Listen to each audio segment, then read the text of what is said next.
Desperate for a win tonight at Jordan-Hare, Kentucky, and Auburn under the lights. Welcome to SEC Saturday night.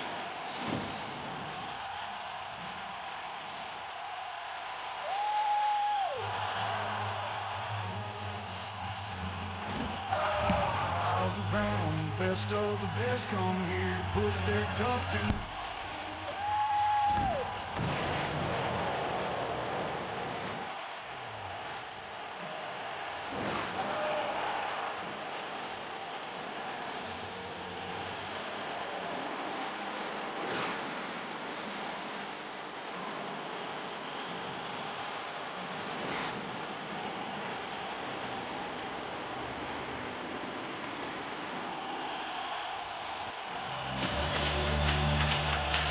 From Jordan-Hare Stadium in Auburn, Alabama, you're watching SEC Saturday Night, presented by T-Mobile 5G Home Internet. Despite the season struggles, the crowd is back. It's a school record 20th consecutive sellout. And tonight, the Kentucky Wildcats come to town looking for their first conference win of the season against an Auburn team coming off of a tight one on the road at Arkansas. The Tigers trying to get repeat wins in the league for the first time this year. And here come the Auburn Tigers.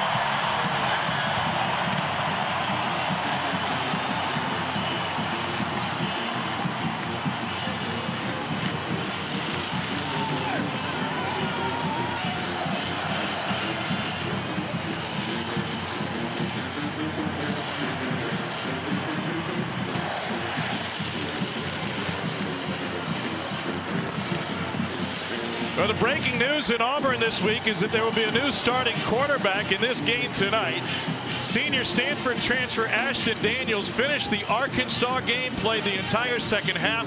The defense helped him a win in the fourth quarter, and now he'll get the call for the first time in his Auburn career instead of Jackson Arnold. Hugh Freeze making this change to try to get the offense going, and it remains to be seen just how it plays out. And Freeze in this Auburn program are trying to find some semblance of momentum and electricity on the offensive end, as good as the defense has been all season long. Let's get you to the field. Here's Alyssa Lang with head coach Hugh Freeze. Coach, you've made the decision to start Ashton tonight. Why? Just looking for a spark, Alyssa. Jackson's done a lot of great things, but we've lost so many close games.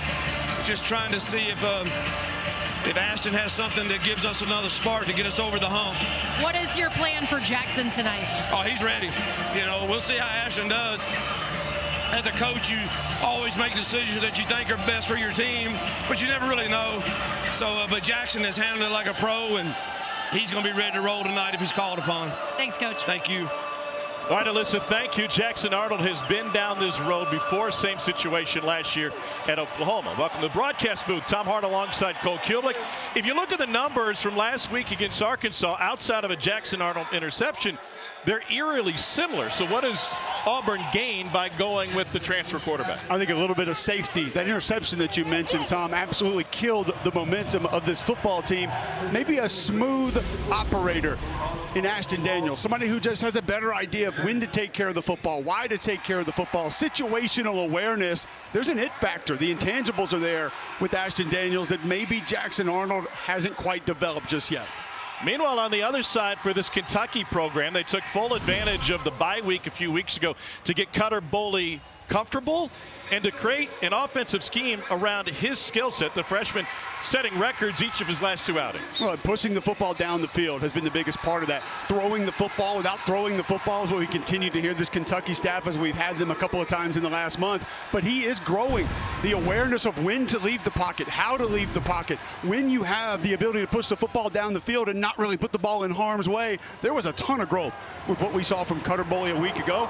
And we'll have to have more of it against a really stingy Auburn defense tonight. Yeah, that will be the biggest challenge, and specifically to a game plan. How do Auburn's strengths match up with what Kentucky wants to accomplish? Well, you look at the three things Kentucky needs to do on offense tonight, Tom. They need the receivers to help them out. Quick, simple throws, get yards after the catch. Auburn, third in the nation in yards per catch. You got to get to the quarterback. Auburn does that well. How are you going to protect Cutter Boley? Auburn, third in the nation in pressure rate. and the run game's got to get going to protect this young quarterback. Auburn stingy against the rush as well. Kentucky won the toss, elected to defer, so Auburn will receive, and DJ Durkin's defense will wait a beat before they see the field. Two desperate programs trying to find the win column. Aiden LaRosse has the ball on the tee for Kentucky, and an elite return man, Rayshawn Pleasant, waits for Auburn back at the goal line.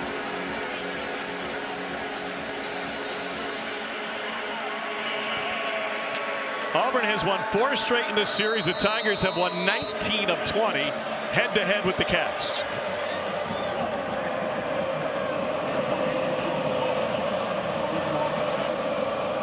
Ready to go. And welcome to SEC Saturday night. Pleasant from 3 yards deep.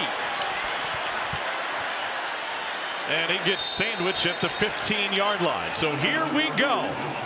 Ashton Daniels, who grew up just a couple of hours east of here in Atlanta, won 3 straight championships at Powerhouse Buford.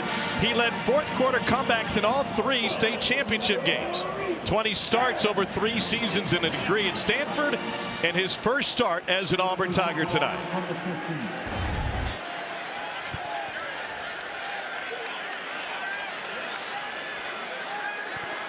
Jeremiah Cobb is his running back. They'll throw on first down, and a quick hitter to the perimeter. Cam Coleman suffered through an ankle injury last week, picks up 5.5. Let's get to know our impact players tonight. David Gusta, the gigantic nose guard for the Kentucky Wildcats, going to be working against one of the youngest players in college football. Cale Ellis getting the start at center with Connor Lew out. Tom, Auburn wants to run the football between the tackles. That's a matchup we're going to have our eyes on all evening. Kentucky has faced a young center already this season 2 games ago against Texas. We'll see if they attack the same way. This time off right tackle, it's Cobb, who has consecutive 100-yard games, the second best rusher in the league, and he picks up a first down. Not attacking it the way you're referencing. It was Texas where they had a backup center in the game. And Brad White, Kentucky defensive coordinator, did a great job with some zero nose, head up on the center, slanting the defensive tackles into the center, trying to pick him off from not working combos, in more of an even front there, allowing Cale Ellis to be able to climb up to the linebacker. Daniels will operate out of the shotgun. This Auburn win on the road last week against Arkansas was buoyed by great defensive fourth-quarter performance. There's a huge hit in the hole and a gain of only 1. David Rayner came in to lay the lick on Cobb. Whew. Trading some paint early.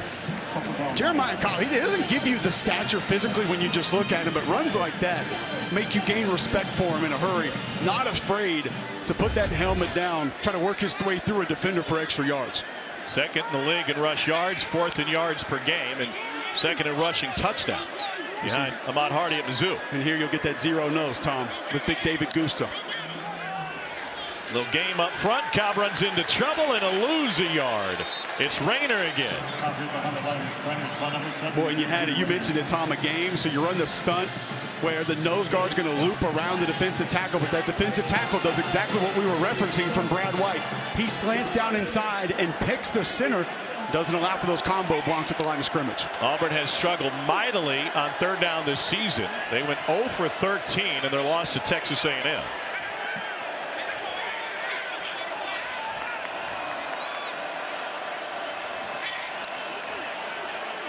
Here comes a 4-man rush. Daniels has to leave the pocket, and on the run, fires down the sideline, incomplete. Trying to find Cam Coleman. A little bit of a panic throw near the sideline by Ashton Daniels. And Brad White does an excellent job of forcing the protection to slide to the offense's right. You overload that side, but you drop the in-man on the line of scrimmage. You get a delayed blitz from the linebacker. And Alex Afari, the former safety, able to work right through Jeremiah Cobb to put pressure on the quarterback. Hudson Cock is the punter for Auburn. And the electric Kendrick Law backed up to his 27. Found a hole initially. And then gets gang tackled after a 47-yard punt, 9 on the return. Kentucky will be on offense on this Halloween weekend when we return.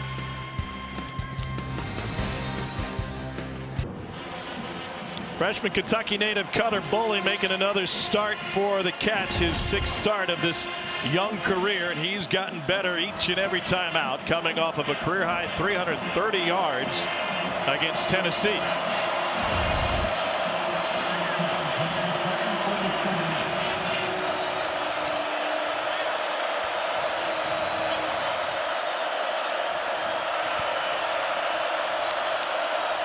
Thank you, Taylor. Welcome to Auburn. After Mississippi State's conference losing streak comes to an end at 16 in a row, it's Kentucky now, which has lost 10 in a row. They're looking for their first this season. Tom Hart, Cole Kublik, Alyssa Lang down on the field after Auburn punted away on its first possession.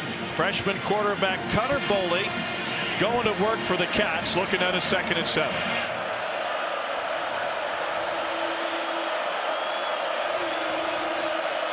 Boley 6'5", 220. The staff thinks this is a guy who will turn into an NFL quarterback, but still getting his feet wet at this level.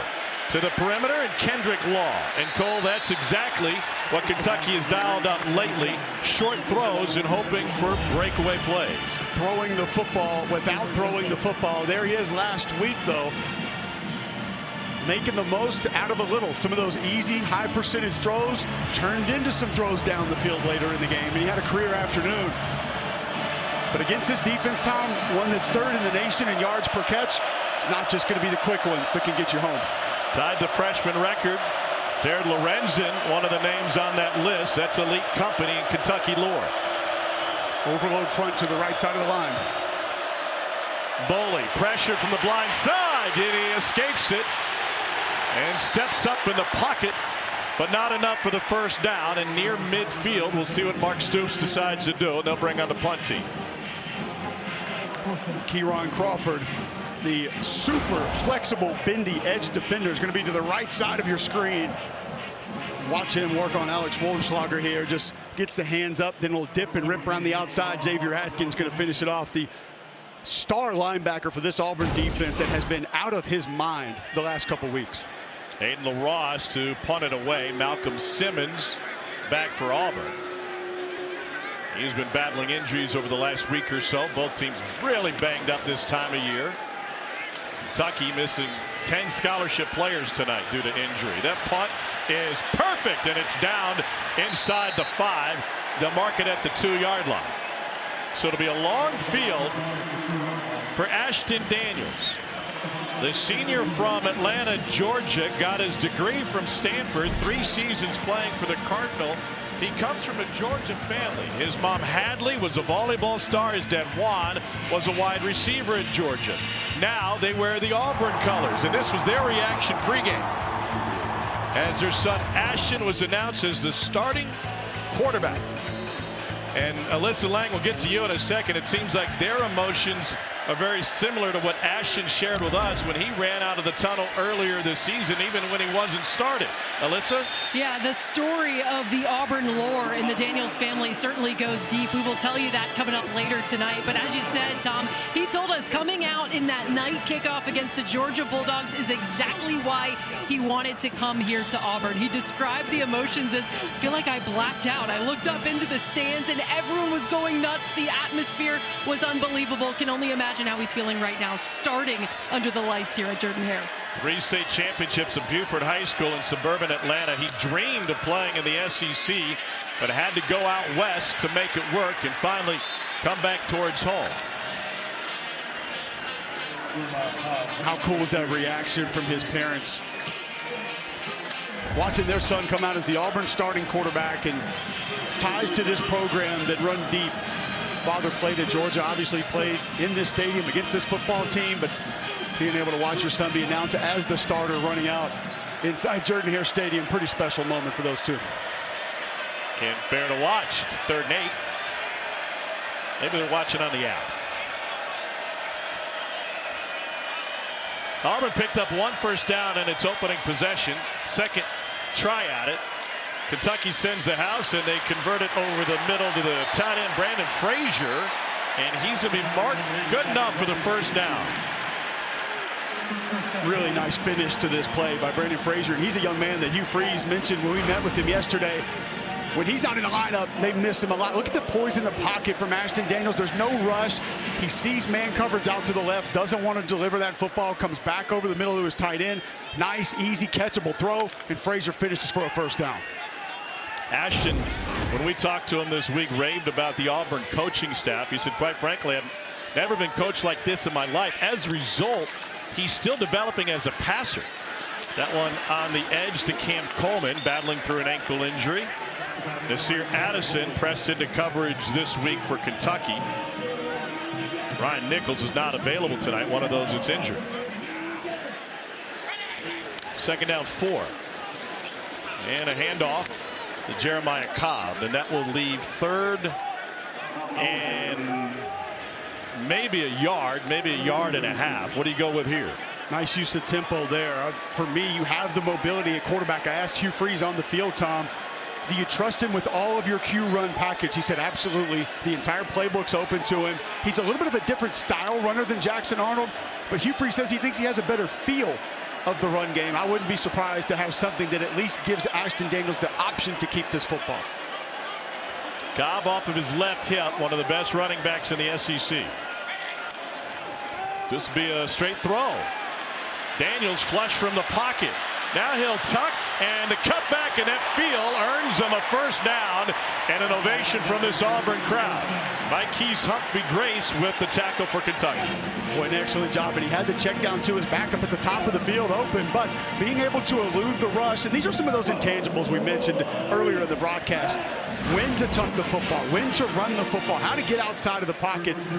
Has a feel for where that first down marker is, knows he's going to have to take some contact. Excellent play from the Auburn quarterback. It should be noted that while Hugh Freeze went away from Jackson Arnold and named Ashton Daniels the starter for this one, he told us he could very easily go to Arnold at any time. Jump ball on the sideline is incomplete. And the point of that being he's looking for a spark, as he told Alyssa pregame.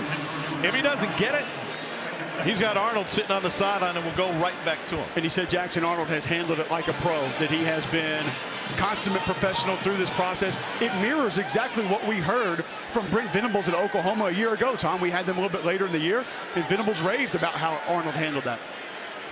Former 5-star recruit, been benched twice now in 2 seasons.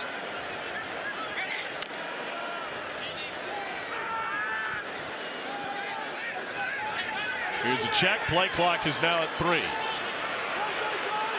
At 1, and they get it off. Cobb searching for a hole. You also see Auburn mixing up this tempo here a little bit. Check with me over to the sideline, hurrying up to the line of scrimmage, getting another run play in. Now 3rd and long, not going to be able to take advantage of those things. Switching up the snap count early for Ashton Daniels. Everything at his disposal to give them some advantages. Auburn has struggled mightily on 3rd down this season, especially in the second half of league games. They're at about 13%. But 2 for 3 so far this evening. 3rd down 8. Pressure. Daniels with a pump fake. Cuts it back in. And that'll leave him 2.5 yards short. And they'll send the punt team back out. It was the right decision from Ashton Daniels. Man coverage on Cam Coleman at the top of the screen. And the reaction from the corner on that comeback route was one that easily could have intercepted that football, so he tucks it, decides to run. It was the right play from the Auburn quarterback. Hudson Cock, an Australian, on to punt it away. Kendrick Law, the dangerous catch last time, and asked for a fair catch and catches that one nearly above his head. A 50-yard punt from Cock. 4:52 remaining in the first quarter at Auburn. No score.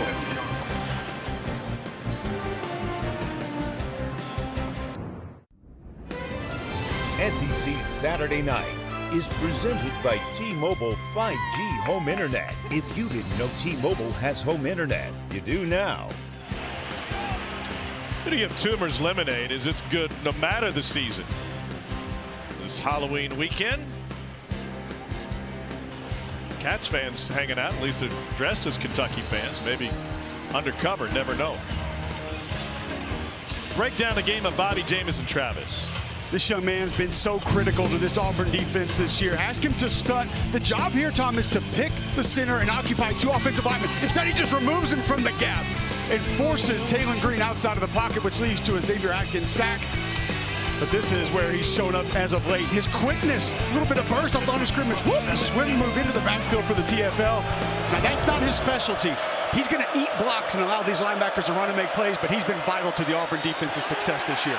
Seth McGowan is back for Kentucky. Didn't play last week against Tennessee.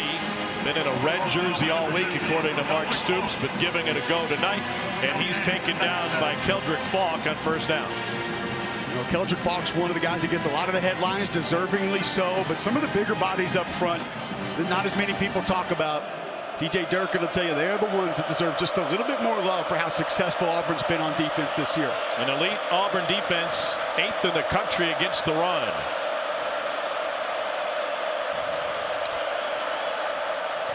Bully, play action, lets it go deep. It is overthrown and nearly picked. DJ Miller had to turn into a defensive back and keep Loudon Austin from hauling it in. DJ Miller with the excellent play and had a massive game for this Wildcat offense a week ago. Big, tall body. You don't mind throwing him the jump ball, but Tom, you can't throw him the jump ball into cover two with safety help right over the top. Fortunate the Wildcats are to have a third down attempt here. Bully's thrown 5 interceptions this season, but he's not the type of personality that gets rattled by his mistakes.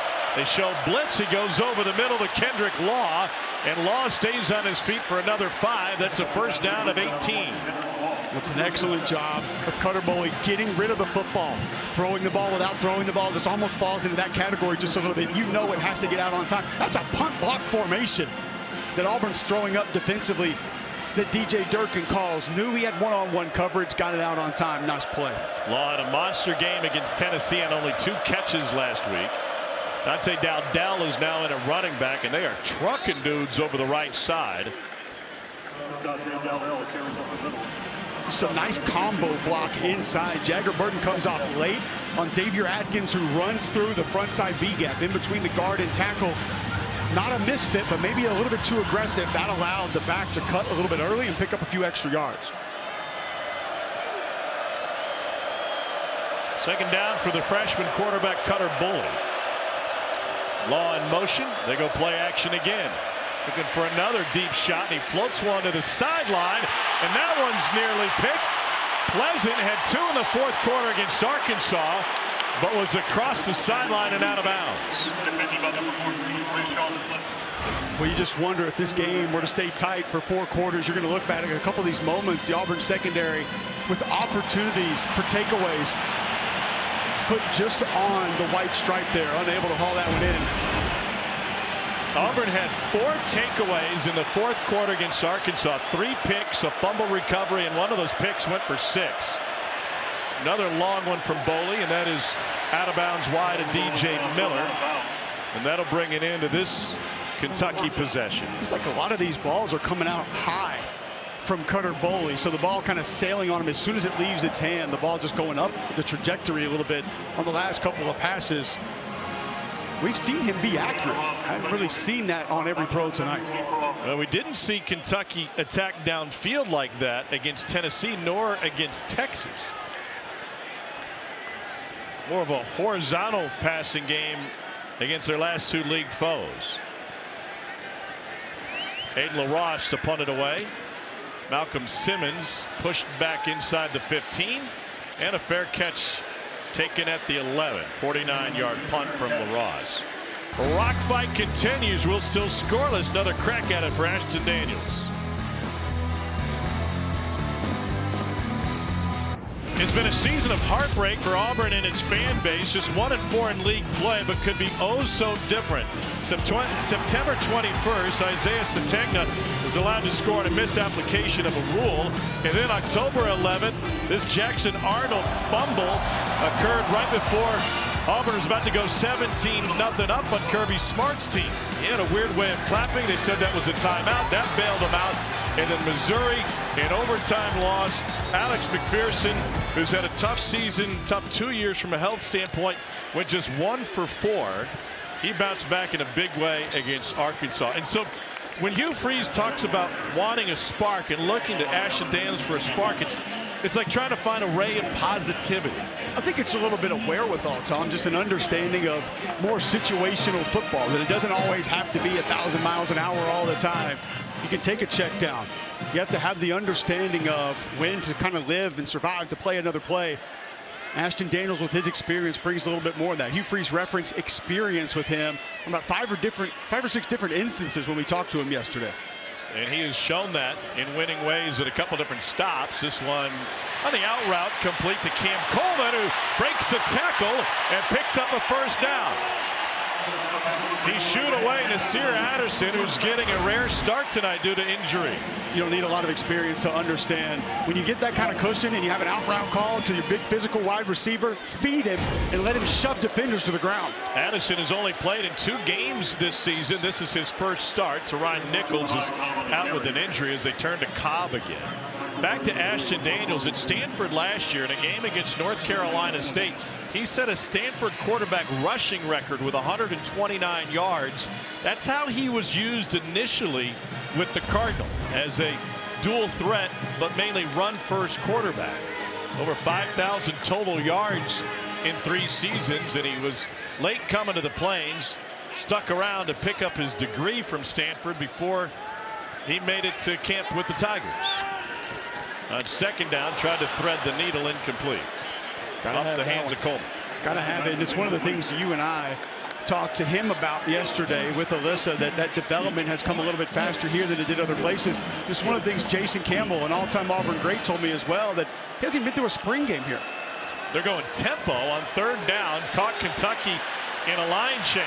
Daniels flicks it down the field and out of bounds, avoiding the sack. Just does not have that game experience in an Auburn uniform. Doesn't have the understanding of what that's been.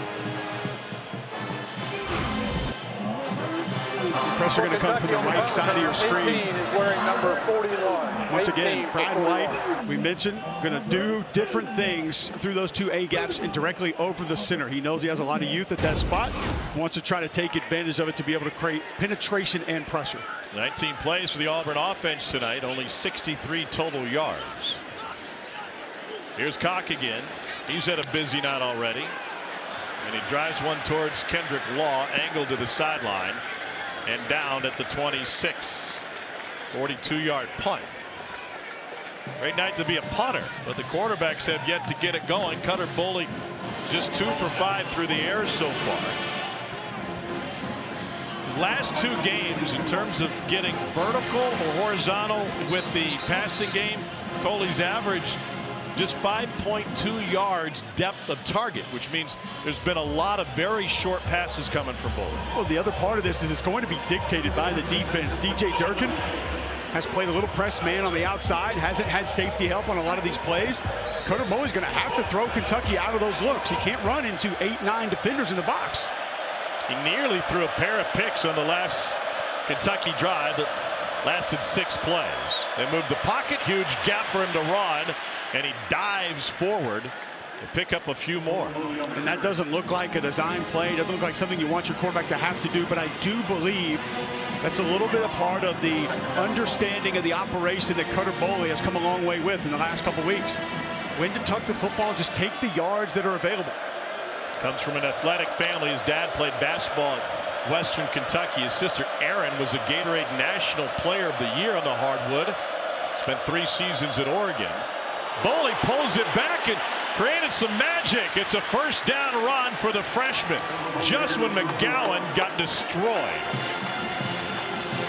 Well, when you hear attack the mesh, Amaris Williams just put that in Webster's dictionary. That's the end of the first quarter.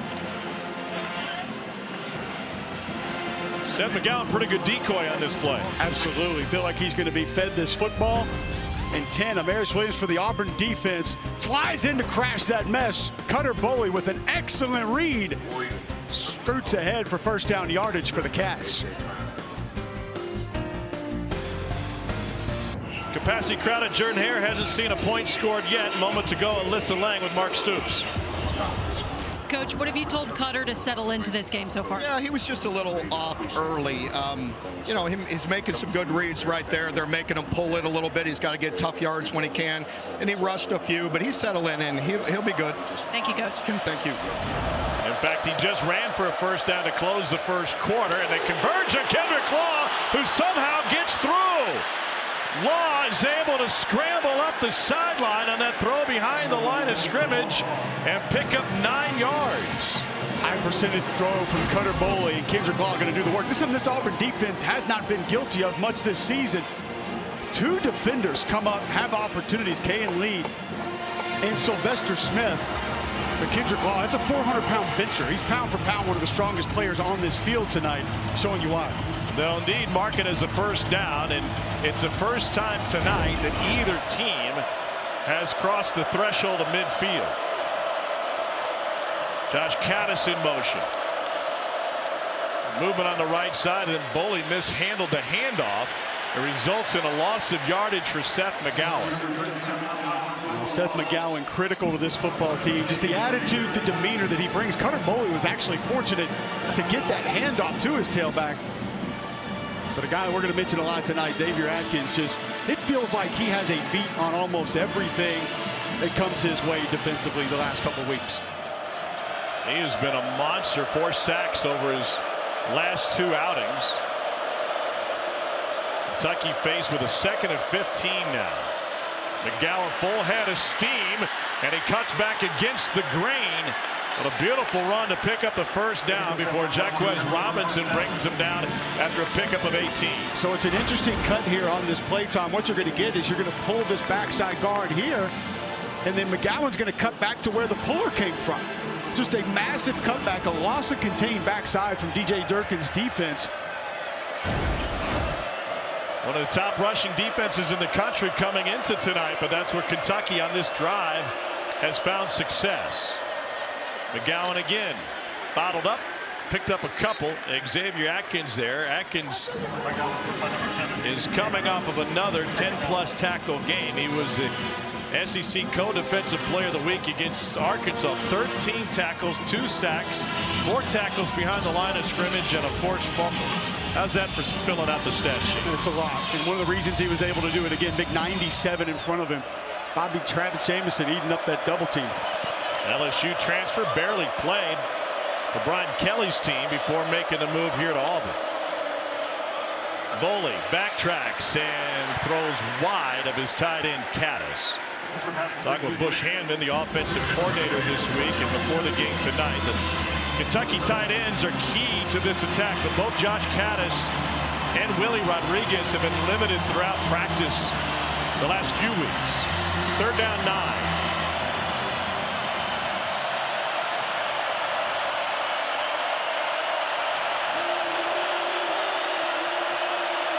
20th consecutive sellout here at Jordan-Hare. DJ Durkin going to overload left side of this offensive line, trying to get them to slide the protection that way. 4-man rush. Boley takes off, cuts back, and will be taken down at the 30. Just a gain of 2. And they'll bring on the kicking team and Jacob Coway. Coway's long this season is 51. Cool night here on the plains, no breeze to speak of, and he's got it spotted right in the middle of the field for what will be a 48-yard attempt.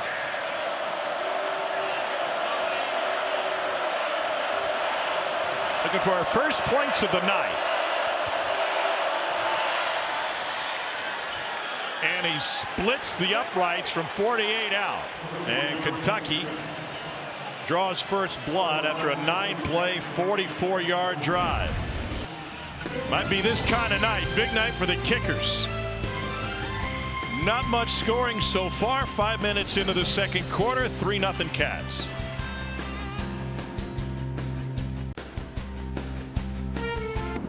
Time for Fansville, brought to you by Dr. Pepper, and we feature the 37th annual Pumpkin Carve, hosted yesterday by students from the College of Architecture, Design, and Construction in the Dudley Courtyard. Special thanks are Our newest friends, James Boisher, Camilla Strickland, and Oliver Trollard, who took time during their pumpkin carving to do a couple of special ones for us. And they'll be going back in Cole's truck with the ESPN logo. Oh no, I would never do that. Why not? My wife would freak out if she saw that last picture of all those pumpkins. She's got to be a fan of Gorge. She married you. The anxiety of the squirrels just having a field day with all those open pumpkins would drive her bananas. Sorry you missed the Gorge joke. Plenty of those coming from the studio. A lot to catch you up on. Let's get you back to Charlotte. Here's Dari.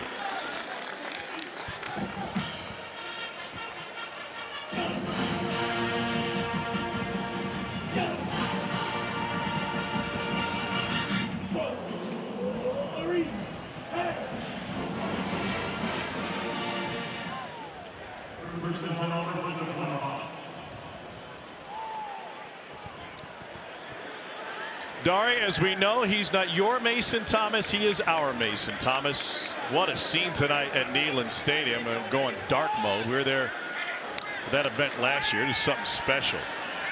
Ashton Daniels first start as a Tiger, and he gets swallowed up and dropped. First sack of the night for Kentucky. And this is an Auburn program, Cole, that's trying to figure out who's best at leading them, and they've got an elite one in Deuce Knight waiting in the wings. He's a freshman quarterback. I understand. Everybody wants to see him get his chance, thinks he's ready to just step in and play. It's a little more complicated than that. Yes, he has the talent. Hugh Freeze believes he's going to be a great one. Just not ready to handle everything that comes with it right this second. Well, when we were here a couple of weeks ago from Missouri, a quarterback draw, and he's taken down again. A failure on the Auburn offensive line, and another big stop for the Cats. So you're going to get a twist up front that's going to allow penetration here, and then Luke Mann is going to come right back into the front side B gap of this run play. So Ashton Daniels running right back into the looper. It's an excellent call by Brad White, Kentucky defensive coordinator. Sometimes, you know what, you walk right into those plays, but it's executed well by those Kentucky defenders up front, including Austin Ramsey, and it leaves Auburn with 3rd and 19. Daniels overthrows Jeremiah Cobb. Going back to our visit with Hugh Freeze earlier this season, talking about the quarterback situation. He was ready to use Daniels in that Missouri game, but never found the opportunity. In addition to that, he said, listen, Ashton wants to be here. We want him here. We'd love to get him another year. You can only play 4 regular season games without burning a red shirt. As Jackson Arnold's got a spot on the chairs over there. And so the way it maps out from a calendar perspective, you still have a non-conference against Mercer, and maybe that becomes the Deuce Knight game. There was a hint of that actually dropped to us by Hugh Freeze, Tom, and I think I was surprised, like most Auburn fans would be, that the way Hugh Freeze talked about potentially bringing Ashton Daniels back for next year and saying that Mercer game, hey, maybe that's a Deuce Knight game. Meanwhile, it's a Cutter Bowling game for Kentucky. They lead 3-0. Quarterback Cutter Boley is from Hodgenville, Kentucky. That's in the valley of the North Fork of the Nolan River, if you're keeping track. And Alyssa, he grew up a Kentucky fan, and it helped when he was struggling to hear from some Kentucky legends. Yeah, he certainly was excited to hear from the legendary quarterback Andre Woodson, who called him to lend him some advice from somebody who's been in that situation before. And when you look at both of their journeys, they started similarly, struggling in their first start ever against South Carolina. Of course, 20 years apart between Woodson and Boley. Boley said it was so great to hear from him, not only as a Cats fan, but as someone who has walked in the exact same shoes. Obviously, Andre Woodson went on to be a Kentucky legend. They're excited about what Cutter Boley could end up doing in his career, too. No doubt about it, and part of it was keep your head up. Things are going to go well. You're just learning the game. Boley threw a pick-6 against Florida last year. He came off the sideline, and he was so loose that veteran sports information director Tony Neely was a little worried going into the post-game interviews. He said, nah, I'll be fine. He doesn't get rattled, and that might be stressful for a coaching staff, but they also appreciate that he's even keeled. His demeanor is one that stays the same the entire time, and hearing Bush Hamden tell us that his mom even warned him of how it has driven her crazy for the last 15 years was pretty cool to hear Bush talk about it in that way. It was a devastating start against South Carolina. Turned it over on 3 straight possessions and basically lost the game in the second quarter. And as that applies to Auburn's defense, I asked DJ Durkin, do you think that can be contagious? Takeaways can, referring to the fourth quarter against Arkansas. And he said, I certainly hope so, because we could be a problematic, chaotic defense. Meanwhile, after that catch, Willie Rodriguez limped over to the Kentucky sideline, took his helmet off, and frustrated that it looks like his ankle injury is back or not fully healed. 3rd and short.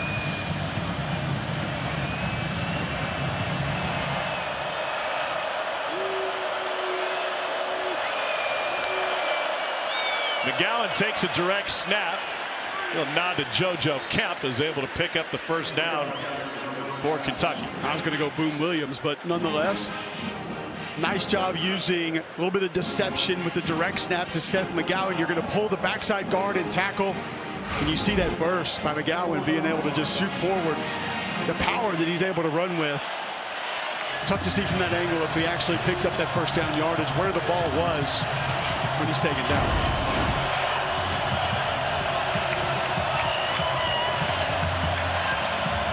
Fresh set of downs for Cutter Boley.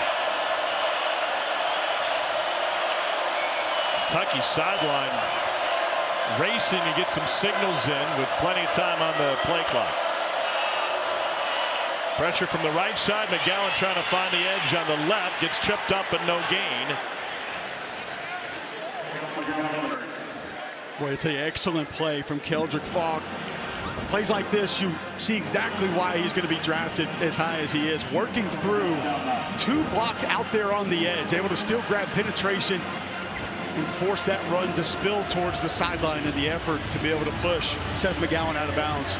Guys, Kentucky tight end Willie Rodriguez just limped into the locker room. I'll get you an update when I have one. Leaves 2nd and 9 for the Cats. He was at least moving good running back to the locker room.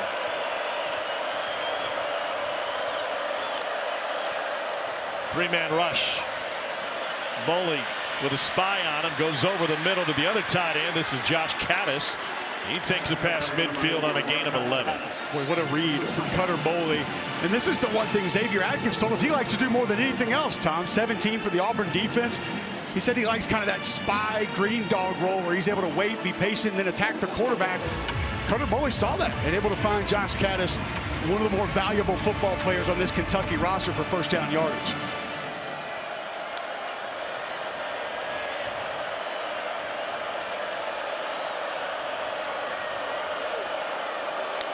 It's Law in motion. A lot of window dressing. Boley incomplete. Aiming for DJ Miller. He's the first Kentucky freshman with consecutive 100-yard games since 1995. This is one of those balls similar to what we talked about earlier in the game. Just almost feels like it comes out wrong a little bit for Cutter Boley, trying to take some juice off of it and float it up there to the sensational freshman wide receiver, and the ball sails on it.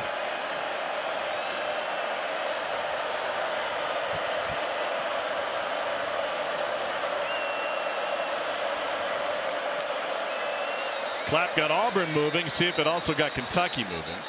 And they'll say indeed it did. Do the first flag either side. Number 50 on the offense. 5-yard penalty. 2nd down. And the right tackle Alex Wolschlager jump, thanks to David Smith, our white hat tonight. A little bit of a flinch there, and I tell you what, they had, it appeared to be duo called, an inside run play with a really nice cutback lane for Seth McGowan. But one of the things I'm noticing, Tom, is the assistance that Jagger Burton is giving Cutter Boley when he is lined up in that shotgun position. You'll see him signals things back with his left hand. He's pointing to the other offensive lineman. A lot of traffic being directed by the elder statesman at center. 42nd start for the Cats on that O-line. Swing out to McGowan, and he stepped out of bounds after a gain of just 1. Flood concept to the sideline almost had Josh Caddis about 10-15 yards down the field open, but maybe the right decision there by Cutter Boley not to be too high risk, go back to throwing the football without throwing the football. All that play is right there is an extension of the run game. Cats 2 for 5 on 3rd down. Dante Dowdell is the 3rd down back. 8th play of this drive. They got a ways to go. Auburn drops 8 with a spy again. Boley floats one on a crossing route. Nothing doing for DJ Miller. And this incredibly talented Auburn secondary, led by Rashawn Pleasant, comes up with another big stop. Well, he's really come into his own here in the last couple of weeks as well. Obviously, the interceptions as of late, but that's one of those things the Auburn defense does not do too often, is allow those one-on-one situations to turn into bonus yards for the offense. Excellent open field tackle. Here's Aiden LaRosse punting to Malcolm Simmons. LaRosse was bothered by his college football 26 video game rating. Coley came in with 0 toughness. I can relate.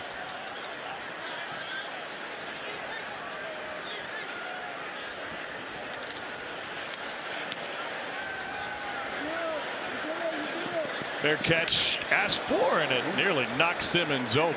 38-yard punt. Ashton Daniels back out to lead this Auburn offense, which has yet to find the end zone across midfield tonight. Well, Ashton Daniels raved about this coaching staff and working with quarterback coach Ken Austin. He said, one of the things I never realized got in the way of me spinning the ball, the length of my fingers. I didn't realize I had big hands. How does that impact you? Well, I think a lot of times it can force your grip inherently to just be too tight. And that's one of the things that he said he was doing, is he was holding the ball a little bit too tight in certain throws that didn't require that. I asked Jason Campbell, former Auburn quarterback, about that also, and he said also it keeps you maybe from cupping the football sometimes when you need to. So your grip on the football maybe gets away from where the fundamentals would ask it to be. They're going to turn to the ground game, and this is a powerful run by Jeremiah Cobb.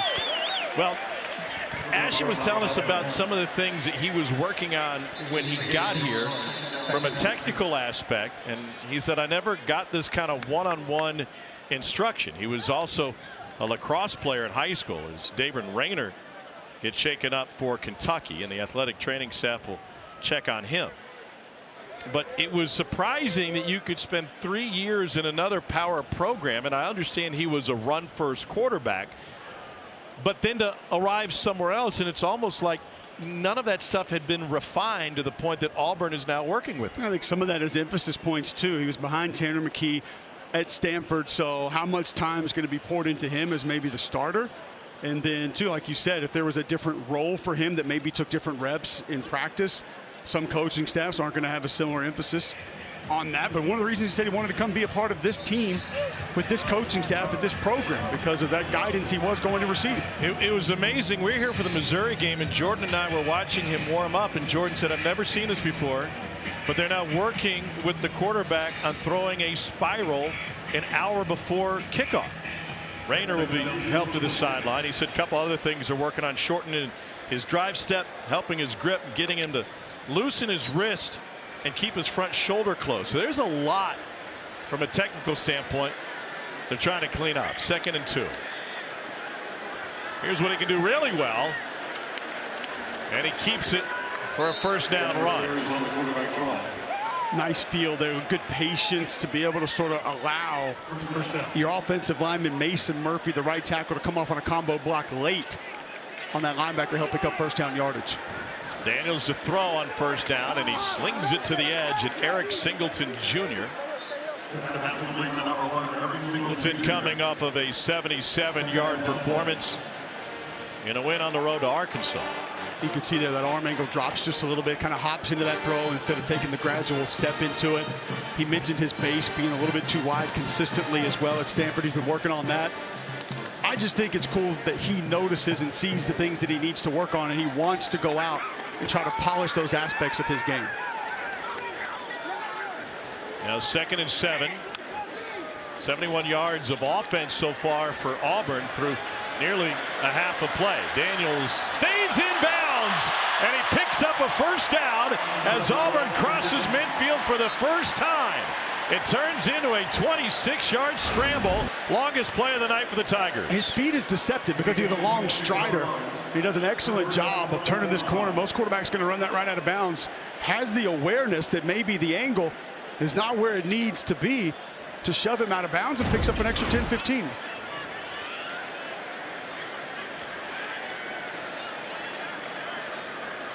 And plus territory for the first time tonight. Cobb has been bottled up. He gets nowhere. Jared Smith, the second, and on the stop for Kentucky. That's one of the things this Auburn staff will keep an eye on. If Kentucky's edge defenders are going to play that flat down the line of scrimmage, as Jared Smith just did, you've got to attack the perimeter. Get that ball on the outside, allow either some of those jet sweeps, or get some kind of counter power going to the perimeter. Cobb has been held to a third of his normal production tonight. Daniels sheds one would-be tackler, has room to run. The pump fake will get him a little bit more space before he is forced out of bounds by Ty Bryant out of Frederick Douglass in Lexington. It's another play, like we mentioned, Brad White slanting a defensive tackle right in to your freshman center, Cale Ellis. A little bit of a bull rush pushes him back into the pocket. That's why Ashton Daniels exits. And then we're just getting some good backyard ball from Ashton Daniels at the end of some of these plays.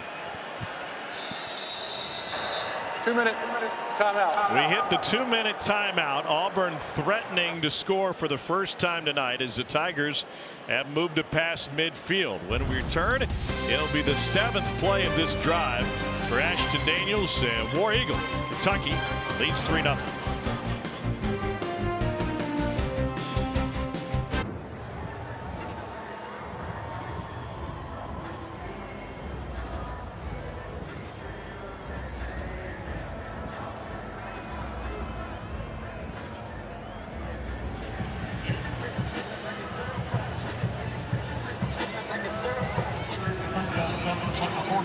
Hey, punters are people too, all right, guys? Just remember it. We got scholarships for everybody. 3rd and 6. Auburn's got 3 timeouts remaining. Daniels rolls away from the pressure, and nobody's there. Jeremiah Wright, offensive lineman, was over there. Tough to diagnose this front. You have a couple different defenders walked up, so you sort of give a little roll protection where you're trying to wall that off on the right side. And I think some confusion from Cale Ellis of if his guard was going to be next to him or not. They're going to go for it on 4th and 6. Deepest penetration for Auburn tonight. Daniels pressure, gets away from it.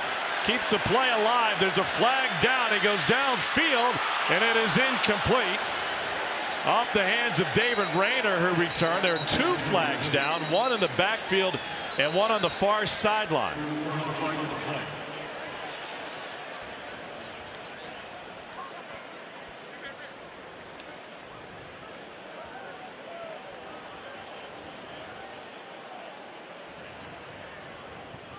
There are 2 fouls on the play.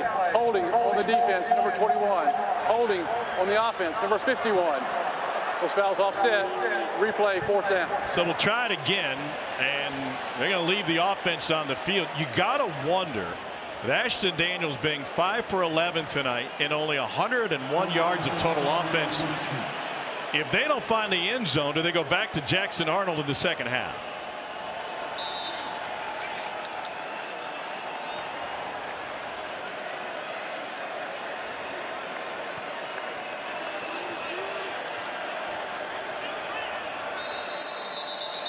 And Kentucky will use a timeout. Kentucky, they're first. This will be a 30-second timeout. Well, this is an Auburn offense that made the change at quarterback last week against Arkansas when they had 10 points in the first half of that game. Now, Jackson Arnold had thrown a pick 6, and it was a defense that truly won it for him with 4 takeaways in the 4th quarter. What's Hugh Freeze thinking whether or not they score here when they go back to the locker room? I think the first thing you look at, Tom, is, okay, Jackson Arnold gives you maybe other skills that could be useful, but the offensive line is doing this offense no favors. Ashton Daniels can't get to the back of his drops, has no time to go through progressions, having to leave the pocket as soon as he gets the football. So if you can't shore that up, I'm not sure if it matters who's at quarterback for you the rest of the game. Good point. First start of his Auburn career for Ashton Daniels. They love his poise. At 3 state championships he won at Buford High School. He won them all with 4th quarter comebacks. And go-ahead scores late. 2 of them under 1 minute to win the state title. Trying to get the Cats to jump. They didn't bite.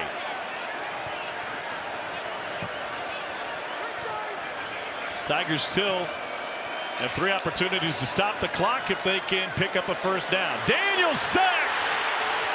Kentucky takes him down, led by Khalil Sanders.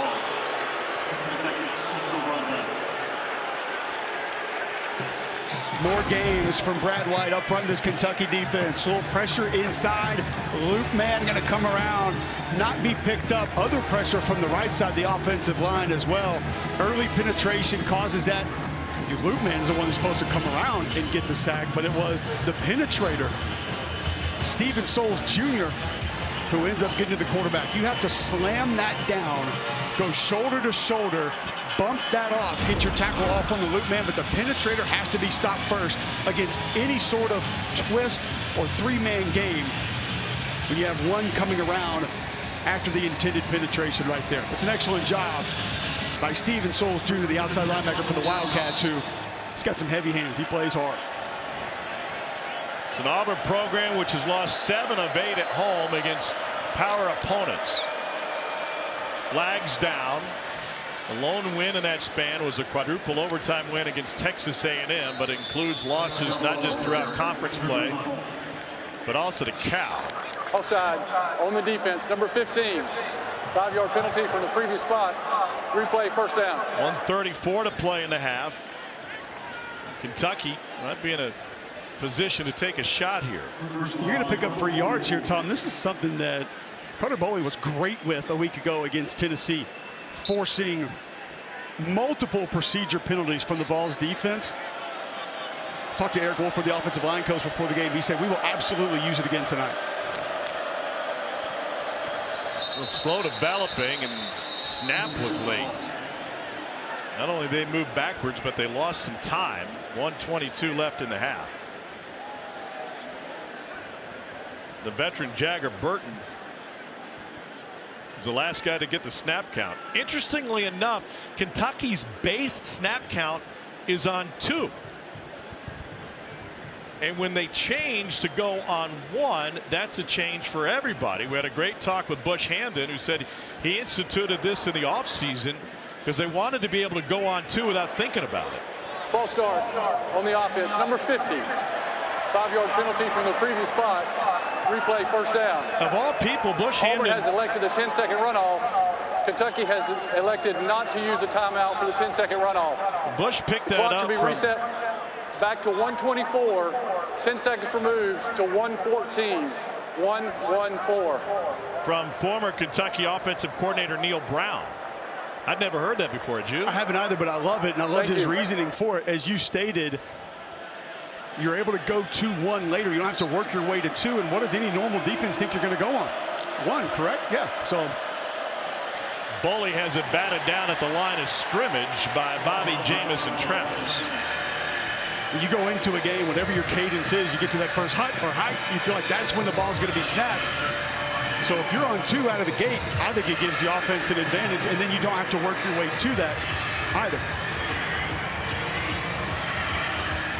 68 seconds left in the half after the 10-second runoff a play prior.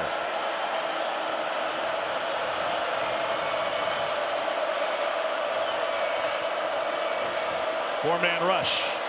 Boley picked off, hit him in the chest, and an opportunity for Auburn.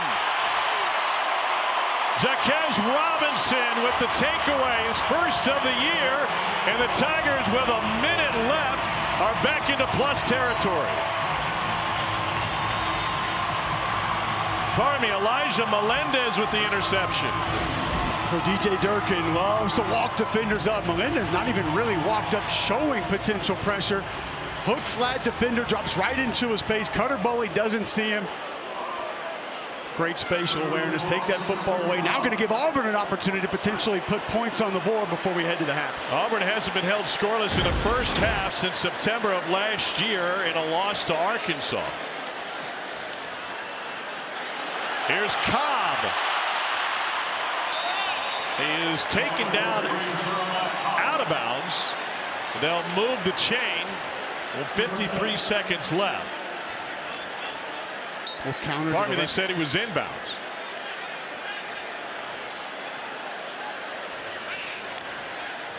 Tigers have 3 timeouts left. Cobb left side again. Another huge hole. Auburn trying to take advantage of the momentum. Timeout taken by Hugh Freeze and the Tigers. So once again, it's the Auburn defense that gives this offense a little breathing room. It doesn't change necessarily the effectiveness of the offense, except they're getting one more chance to prove they can get it done, and Jeremiah Cobb is turning it up. I think what it does here now, Tom, based on field position, you say, okay, let's see if we can go run the football a couple of times, put us in position to take a good quality shot or two at the end zone. If not, we're in great field position for Alec McPherson. And you have back-to-back counter plays that have gone for the offense now. Counters into the short side of the field, something that Auburn's done exceptionally well this year. Jeremiah Wright at guard, pulling around with a couple big blocks, and you see the red zone efficiency for this offense last week at Arkansas. You don't want to settle for these field goals. Obviously, you could tie the game up here. Love to get a lead, go into the half some momentum, something that this Auburn football team has not been great with all season. Well within McPherson's range already, and still 2 timeouts in their pocket. Cobb again, left side. This time maybe picked up a foot. It's a nice adjustment by Brendan Frazier at tight end to be able to peel back and pick up one of those Kentucky linebackers, but maybe a few 2 times to the well on that counter play. On 3rd and short. Whip to the outside, and they roll it a catch by Perry Thompson, and a first down. Let's stop the clock for a moment, and now a little bit longer because Auburn uses a timeout. This will be a 30-second timeout.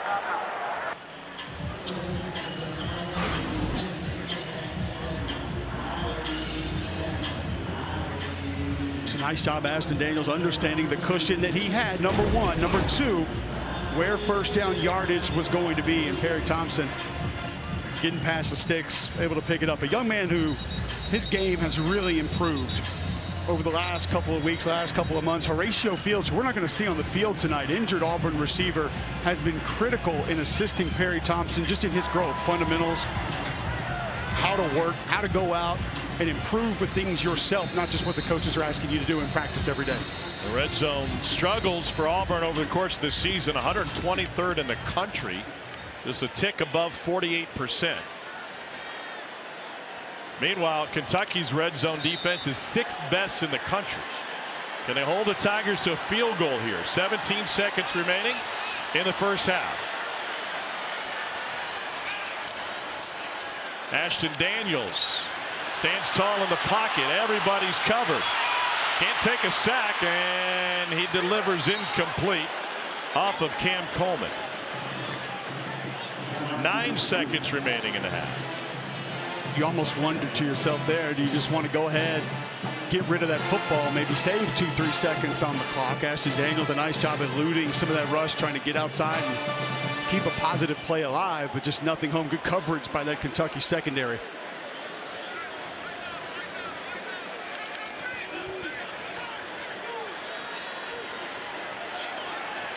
Second and goal from the 9. Cam Coleman lined up inside now. They roll left. Daniels gets rid of it, incomplete through the hands of Eric Singleton. Would have been short anyway. Now 3rd and goal. They'll bring out Alex McPherson. Had a brief chat with Alex pregame. It's hard not to be a fan of this young kicker who's battled health issues over the last couple of seasons and had a horrendous day at the office against Missouri, just 1 for 4. Bounced back to tie an SEC record with 6 against Arkansas, joining the likes of Daniel Carlson and Aldo Greco. It's be a 27-yard attempt.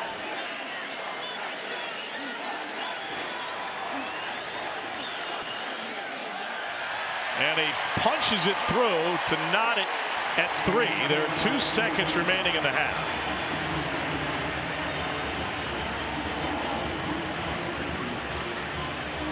This season, for every field goal and extra point made by participating universities, Allstate will make a contribution to the university's general scholarship fund. Thank you, Allstate. Well, the good news is, to this point, we've outscored Game 7 of the World Series, but not much more. 3 apiece for Kentucky and Auburn. Did you expect this to be a low-scoring game? Not to this extent, no.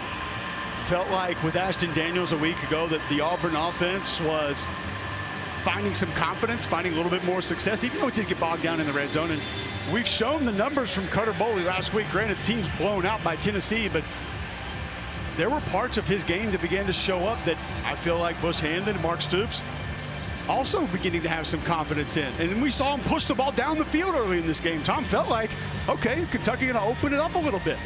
Find some of those explosive plays that have been vacant for so long this season. Well, when they took those deep shots, Cutter Boley very nearly threw 2 interceptions on 1 possession.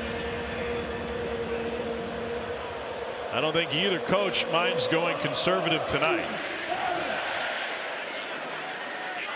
The pivotal game for both programs, and I believe the pundits and the podcasters, both head coaches as well. Ball will be placed at the 35-yard line. We'll have it at the 35-yard line. Do you risk taking a shot?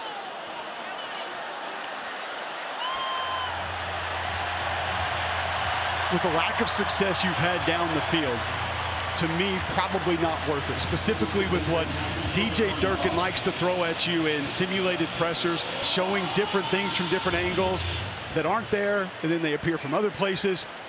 You don't want to risk another turnover that potentially could go back for a score. I think you just get this one to the half. Well, DJ Durkin's side has done its job, holding Kentucky to just 3 points. But you got to wonder if the musical chairs at quarterback will continue. The carousel spins again. Ashton Daniels 6 of 14 for 42 yards. It's the lowest scoring game entering halftime in the conference this season, matching Vanderbilt and Missouri. Ashton Daniels getting his first start as the Auburn quarterback in place of Jackson Arnold. It's his 2nd consecutive half work. Let's get you down the field. Here's Alyssa Lang with Hugh Freeze. Coach, what will be your plan with the quarterback going into the second half? Yeah, we got to get here and talk about it because, you know, they're doing a really good job on defense for us, and we're not creating any momentum right now. So we've got to get in there and talk about what's the best option for us, for sure. What will you tell your quarterback room about the challenges that you're seeing them face? Well, you got to turn the ball loose. You know, I think we've got one-on-ones there, like on the 4th down, and just got to turn it loose and give our guys a chance to go make it. I do think we found a little something in the run game, so will help us stay ahead of the chains. Thank you, Coach. Yeah, thank you. Hugh Freeze looking for some offense and a lozenge. Nothing doing offensively in this rock fight tonight. Kentucky and Auburn tied at 3. Good luck breaking this one down, fellas. Let's go to the studio.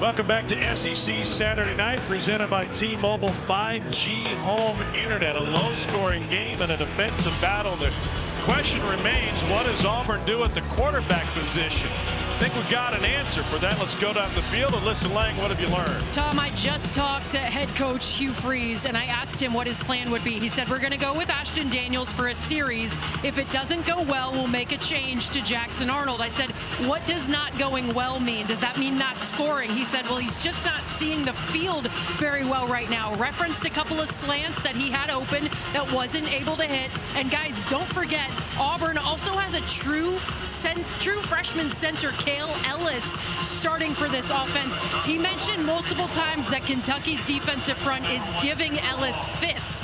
So something that's definitely developing after that first series, which we'll see in a few minutes. Thank you, Alyssa. Great report. And that's what Cole pointed out in the first half. Yeah, you can change quarterbacks, but you can't change out an entire offensive line. And, of course, they're down to their second-string center, who is a freshman. Tom Hart, Cole Kubelik, along with Alyssa down on the field. What do you think of what Hugh said to Alyssa about the quarterback position? I'm going to be honest with you, Tom. I don't like the fact if your quarterback's not seeing the field well, what is one series going to do? I don't see how all of a sudden your vision repairs itself and you're going to go out and throw darts or see different routes develop. I do think a lot of that has to do with that pressure that the offensive line's giving up. Why Ashton Daniels is not able to get through those progressions or maybe even see a few slants. A lot of the defensive pressure Kentucky's applying is coming right up the middle. Meanwhile, Kentucky hasn't had much more luck offensively. In fact, the Cats have been outgained by 19 yards so far tonight through one half of play. And Cutter Boley has thrown an interception in 5 consecutive games. It's tied for the most in the FBS. Here's Cameron Miller, true freshman receiver from Camden, New Jersey. And he's able to find about 6 yards on the opening down. That has to make Kentucky fans happy. Tom, you've seen flashes of this young man this year, and a lot of folks just wondering, where is 22? He just looks like a playmaker when he gets the ball in his hands. Well, the problem is he shares a position with Kendrick Law, but they're without Jamori Macklin, out due to injury tonight. One of a handful of scholarship players banged up. This guy's back and healthy, and he's running like it, and Seth McGowan picks up a first down. So we're seeing some of these backside cuts for this Kentucky run game have success. It started a little bit later in the second quarter. You remember there was one that was negated by a penalty. It looks like it might have gone for 50 yards. So Mark Stoops maybe seeing something backside that Kentucky's going to continue to try to attack. The thing that slowed Kentucky down in the first quarter is when they try to take a couple of deep shots. Cutter Boley, who's been very accurate over his last 2 starts, was anything but. Caddis in motion. They're going to run it left side. McGowan trying to be patient. That just gave Auburn more time to find him. It's a loss of nearly a yard. Keldrick Falk, junior from Highland Home, Alabama, in on the stop. Still continuing to attack the mesh, so they're not going to be too concerned with Cutter Boley keeping this football. However, playing the front side of the run much better than they did on a couple in the first half when it appeared as though attacking that mesh was going to lead to a negative play. Boley just 50% completion so far tonight for 48 yards on 7 completions. Pulled it back, then spit it out, and no gain to McGowan. This is a bad Cutter Boley that we saw earlier this season when he hesitated, when he double clutched, when he didn't get the ball out quickly. Well, and it was the right decision initially to take that check down. It's just you put McGowan in a very awkward situation, having to turn all the way around, catch the football that close to the sideline.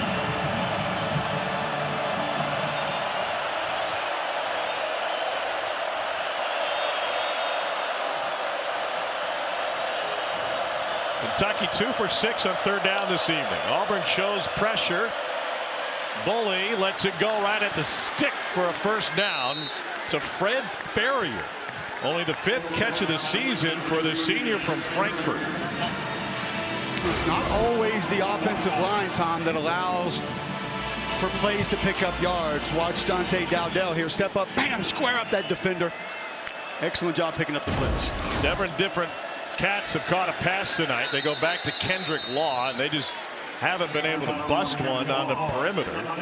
He goes backwards for a yard. The only one that Kendrick Law was able to actually break for positive yards. 2 Auburn defenders kind of ran into one another. They're excellent outside, getting ball carriers to the ground, and that's a part of the Kentucky offense that Bush Hamdan wants to lean on. Those quick throws, quick distribution. Only 6 yards a catch for Law tonight. He averaged nearly 50 yards a catch against Tennessee a week ago. Corner blitz coming. And able to come in and make the tackle on Dante Dowdell is Sylvester Smith. Boy, you had that play drawn up correctly because you had the overload front to the left side of the offensive line. You run away to the right side of the defensive line, but because they retract, move back to where they were initially going to be lined up, off the corner blitz, ends up being a negative play. They're down again already. Look at this front from DJ Durkin. So this is 7 up, Tom, and he'll come look at the iPad of how they're handling this during the game and then decide who's going to drop, who's going to rush. Boley floats one down the sideline and is caught inbounds. It's Fred Ferrier, their 2nd. And a first down for Kentucky on a gain of 32. Cover 2 to the outside, looking for that honey hole shot. Ball has just enough air under it not to be intercepted. What a catch from Fred Ferrier. I'm not even sure how he contorted his body to be able to get up and make that reception. Kensley Lador Faustin gambled for the pick. It went right over his head. 2 catches in his drive for Ferrier after only having 4 previously all year. McGowan trying to find the edge. Turns the corner and picks up 5 yards on first down. So now you're going to overload the formation into the boundary. Nubb tight inside. That compresses the defense just a little bit. And McGowan has enough speed to be able to get to the outside. Appeared as though DeMarcus Riddick had that edge secured. Got a little bit too far down inside at the last minute. This will be the 10th play of the drive for the Kentucky offense coming out of the locker room.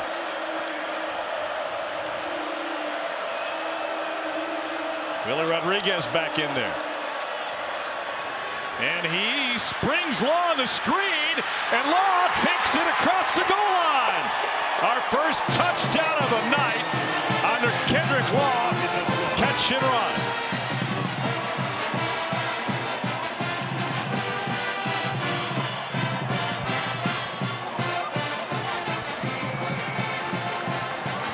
What a job by Willie Rodriguez, who's battled an ankle injury.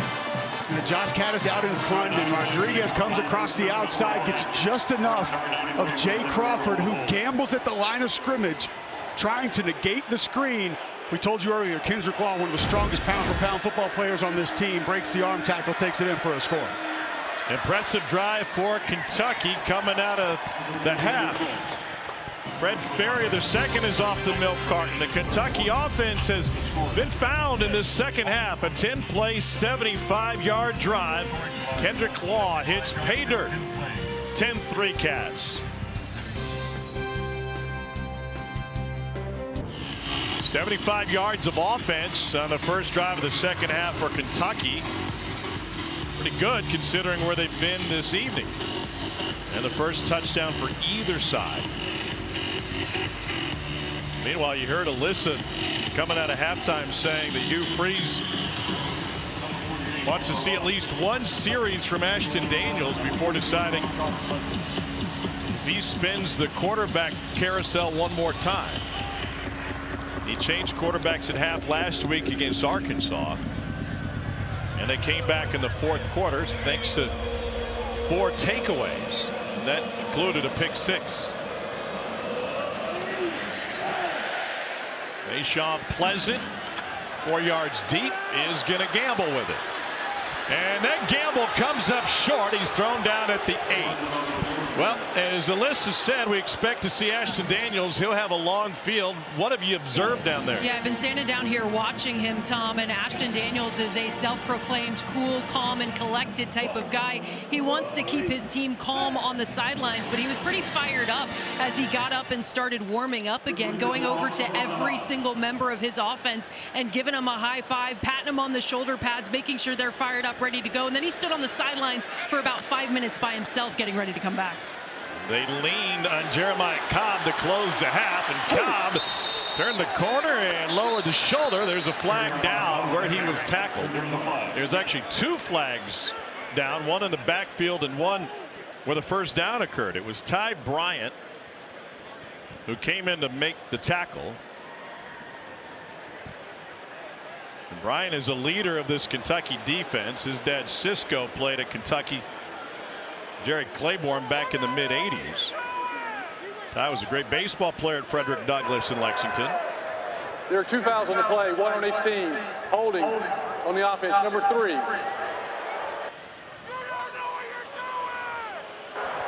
Personal foul, targeting number 14 on the defense. The previous play is under further review. So Perry Thompson, guilty of the hold, will get another look at Ty Bryant and the targeting. This will be a huge loss for Kentucky's secondary, already thin, especially at the cornerback positions. Extremely thin, and that's one of your leaders on defense, a guy that wanted to get in front of the entire team and speak after the Texas game.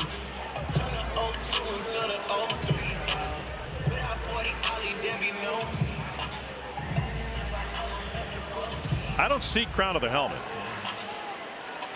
He's obviously not a defenseless player. I don't see other indicators. There's no launch. And the launch is just going to be more of a lean. Well, you're pursuing the football. And this is going to be one for the folks that ask for those targeting penalties on the offensive players. How does that not just offsetting targeting almost?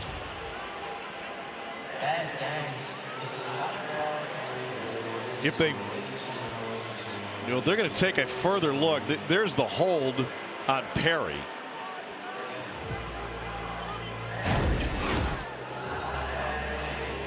They did announce personal foul with targeting, so even if they take the targeting off, the personal foul would still stand.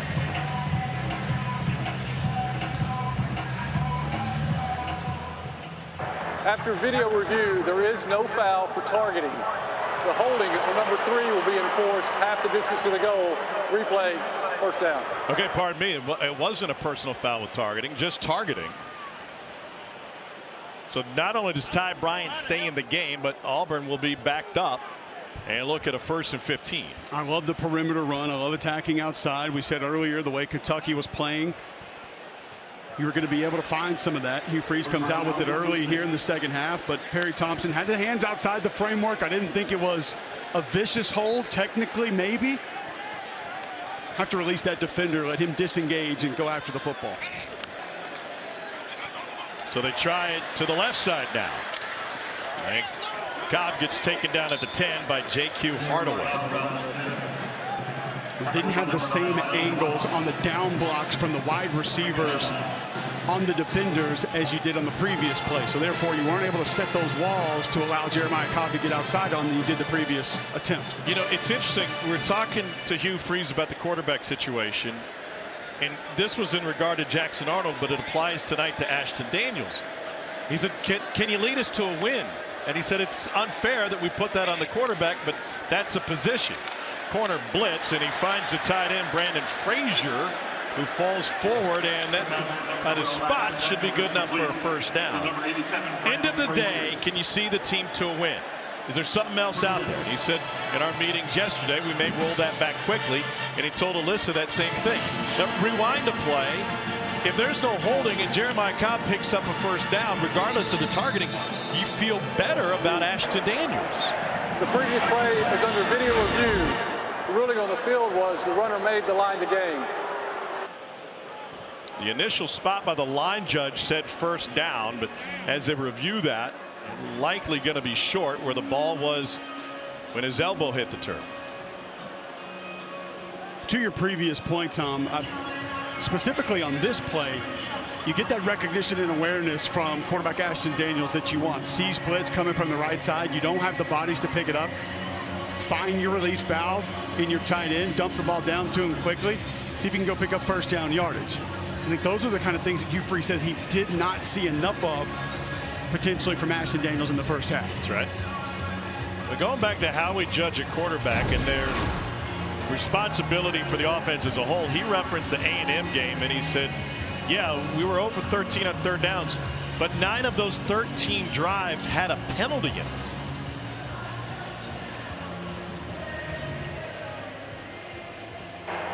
After video review, the runner was down at the 18-yard line, short of the line to gain. It will be third down at that spot. So fair or not, the buck stops with the quarterback, and Hugh Freeze, if they don't pick up a first down here, will have a decision to make at that position again. You go Cobb here? Cobb, or I go with Ashton Daniels himself, add a blocker and go quarterback run. He's got a great feel for sort of just having a little bit of patience necessary, but Cobb, he gets downhill in a hurry, man. He runs angry. I might want that attitude here in short yardage. And he can bust a big one. 4 40-yard runs in the season for Cobb. They've got the bigs in. They load it up, spit Cobb out, and Daniels takes it for a first down.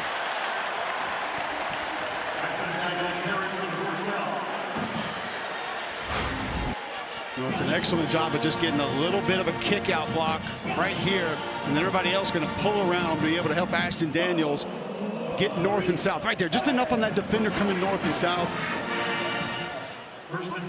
Got a couple extra big bodies in. Yeah, then Dylan Wade, the offensive lineman, in the backfield that time. Here's Cobb. folded up at the line of scrimmage. That play looked like it had a chance. Dylan Wade pulling out front again. But Landon Watson showing great speed to the outside, able to cut that play off out near the hash. First possession, second half for Auburn continues after Kentucky took it 75 yards for a score on its opening possession of the half.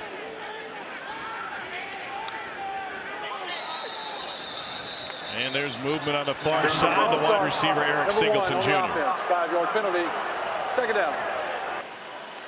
This kind of goes back to what I was alluding to earlier. What it was Jackson Arnold and the wide receiver drops in the Missouri game. Are the penalties throughout for this team one of the most penalized in the SEC? Like it or not, it's reflected on the quarterback's playing time. When you mentioned that A&M game also, it's not like they were living in 3rd and 2, 3rd and 3s that entire game.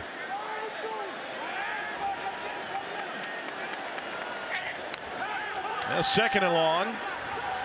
Daniels pulls it down, goes right up the gut of the defense. And with his legs, he picks up his second first down of this drive on a 16-yard scramble. Going to lose just a little bit of pass rush lane integrity here. It's man coverage across the board, so there's just nobody open for Ashton Daniels. Nice job feeling the rush there, and then getting north and south, find first down yardage. Daniels rips it to the outside. There's Singleton for a gain of 8. It's what Hugh Freeze said at the half. Just let it loose. Cut the ball loose. We wonder how that can be a consistent problem with multiple quarterbacks. I mean, why do you play quarterback? Throw the football. You're having issues with multiple guys not being able to let it go, and that's just, where does that come from? How does that get established with an entire room? Is this offense too complicated? Absolutely not. No. Take that off the board on second and short. First down run straight ahead. Jeremiah Cobb, the Montgomery native who grew up an Alabama fan, running with a quarterback, Ashton Daniels, who grew up a Georgia fan. We got a little help that time from David Gusta. Slanting really opened up the north-south run from Jeremiah Cobb. And I like switching it up here by this Auburn offense. You attack the perimeter, now you come back inside. A couple quick throws from Ashton Daniels. You wonder, when's the shot play going to come? Could be cover one here, single safety. They load up on the center again, and Cobb gets buried for a loss of 1. They've been picking on the center the entire game.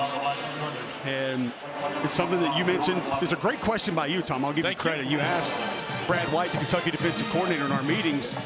You got a freshman center. How do you handle that? 17 years old. Apparently his teammates make fun of him. He can't go see an R-rated movie. People go to movies these days? Some. I'm sure Netflix is checking IDs from the couch. But nonetheless, Brad White has done an excellent job of covering him up when he's not covered up, slanting those defenders to him. Just make life difficult on a guy that doesn't have a ton of game experience. Big David Goose in front of him now. Ashton Daniels looking for some daylight. And this will be third down for Auburn, 3rd and 7. Try to speed this up.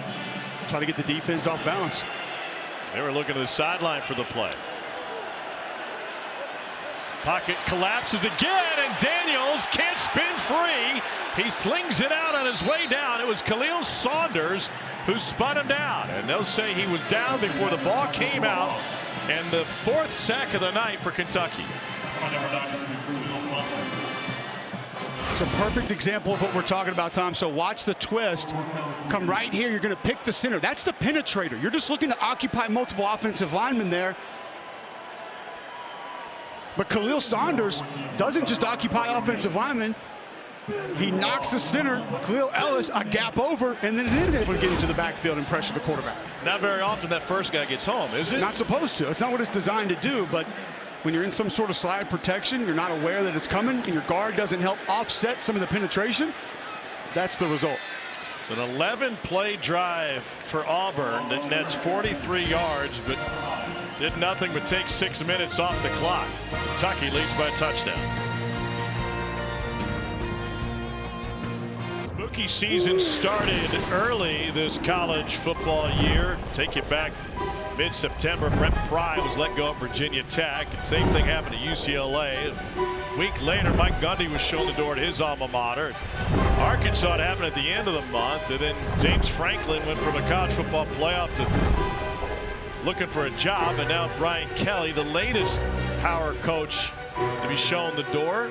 That came with a little bit of drama as well. And when you look at big picture, the coaching changes that have occurred at the power level and the rumblings from both of these fan bases and boosters, you got to wonder how those openings impact the decisions that the decision makers will make regarding the head coaches in this game.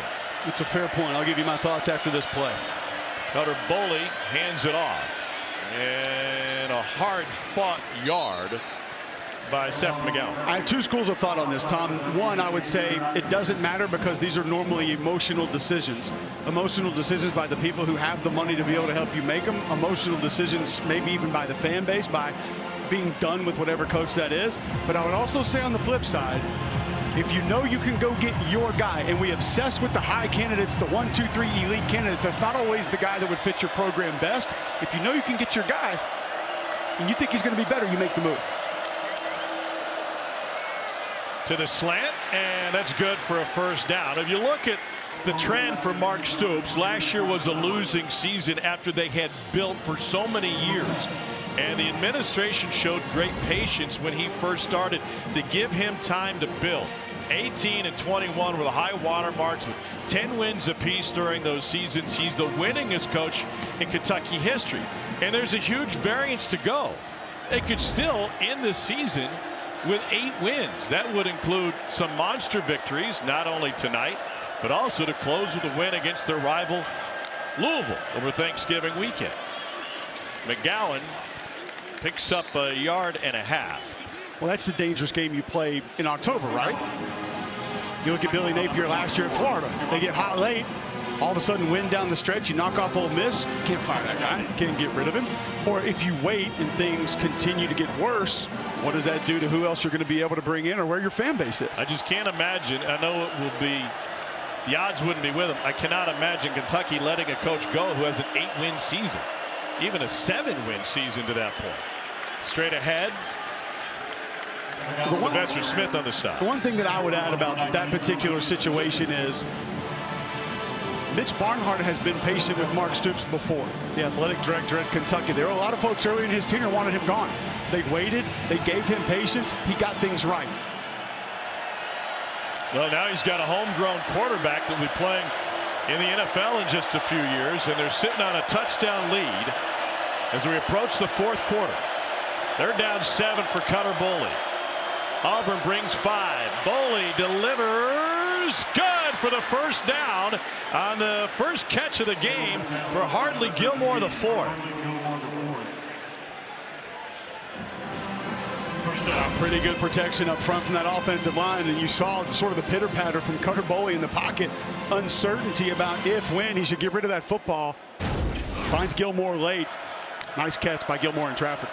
Be the final play of the quarter. It's Dante Dowdell up the right side. Kentucky has a 7-point lead. They have a talented freshman quarterback who threw a pick in the first half, but engineered a go-ahead drive here in the third quarter. And as we head to the 4th on the Plains, the Cats are 15 minutes away from their first SEC win of the season. Kentucky 10, Auburn 3.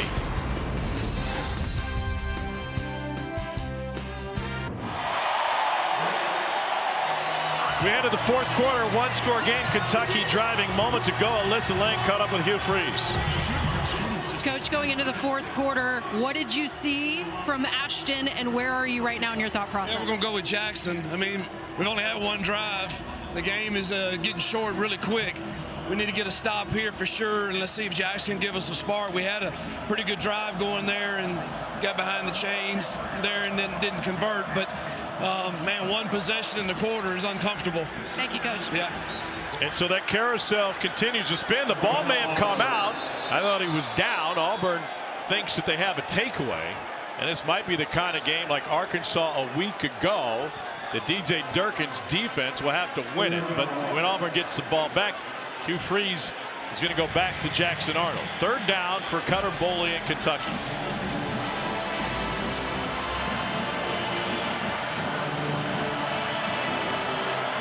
Kentucky perfect on third downs in the second half.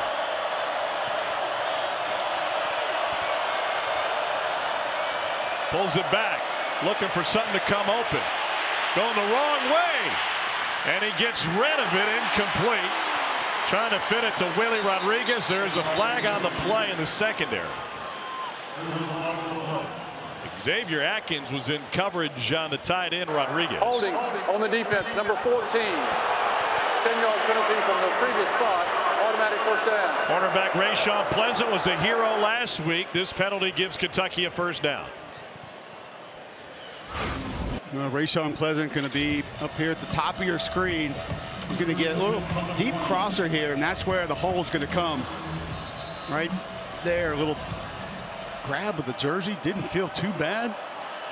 A massive break for the Wildcats. The 8th play of the drive for Kentucky as Cats look for their first conference win of the season and a crushing quarterback blitz. It's Sylvester Smith again. Well, and Amaris Williams, we've talked about crashing that mess. We've mentioned Tim's name multiple times where he's just going to come and try to take care of the mess play. Not going to give any option to Cutter Boley trying to read anything. That time looks like a direct handoff, able to redirect. Take down the back in the backfield. Excellent play. See if Boley adjusts to that. Second down 12.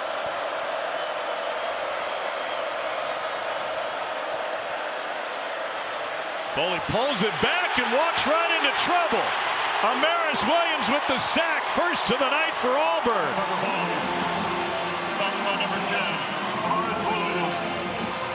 We have mentioned twists multiple times tonight, and we have mentioned the penetrator getting home multiple times tonight. Williams is going to be the penetrator here with the loop man there. This is just a hustle play. Working on Cesar's Pete. Staking with it, seeing where the quarterback is in the pocket. Getting home for the sack. Third and long.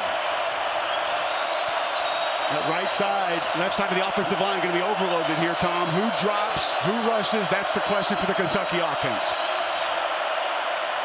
They bring 4 over the middle to Kendrick Law.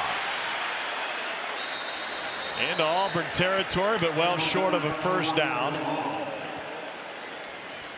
Ball at the 45-yard line. Really nice job by the Kentucky offensive line of sorting that out. You had 4 defenders to the left side of your offensive line, got all kind of twists, just not going to be enough for first down yardage, but an excellent job not allowing pressure to Cutter Boley on that specific play. So Aiden LaRosse back out to punt it away to Malcolm Simmons. Ross had one down at the 2 earlier this game. Great hang time and a fair catch taken at the 8. Jackson Arnold returning to action for Auburn after being benched last week. Can he lead the Tigers to a comeback tonight? Jackson Arnold for Auburn. Let's revisit what Hugh Freeze told to Alyssa at the beginning of the quarter. We're going to go with Jackson. I mean, we've only had one drive. The game is getting short really quick. We need to get a stop here for sure, and let's see if Jackson can give us a spark. We had a pretty good drive going there and got behind the chains there and then didn't convert. But, man, one possession in the quarter is uncomfortable. Thank you, Coach. Yeah. Arnold was in a similar situation against South Carolina last year at Oklahoma. He returned after being benched in favor of Michael Hawkins Jr. and threw for 225 and a pair of touchdowns. But this is where Auburn thrives. It's the running game and Jeremiah Cobb. Jackson Arnold, a 5-star recruit, was behind Dylan Gabriel as a freshman at Oklahoma. He was a number 3 recruit in the 23 class. 1 start as a freshman, 9 last year. And just hasn't been able to push the ball downfield when he's been on the field. Long throw to the flat. And Cam Coleman picks up 3 yards. That's good news right there for Auburn fans, because letting go of that football in that particular play, an area that Jackson Arnold has questioned himself over the course of the last 2 seasons. Maybe Jackson Arnold, why not cut it loose? You got nothing to lose here. Double pumps and dumps down to Omar Mabin, and Mabson, excuse me, and he takes it for a first down. Sometimes just different quarterbacks see things differently. You wonder, you hear Hugh Freeze say we had a good drive going, but just got behind the chains. Looking for a spark. I don't often believe that individuals can bring you a spark. I believe execution brings you a spark, and Auburn offense feels like they're more on the same page on this drive.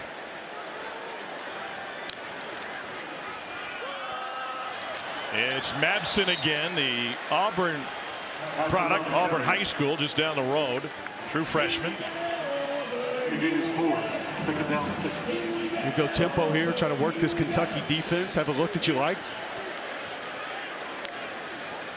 5th play of the drive. Arnold gets sacked.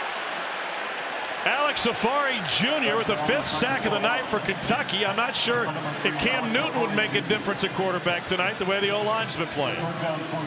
You're just going to have 2 defenders slant inside, and this is Myquise Humphrey Grace just bowling over Auburn's right guard.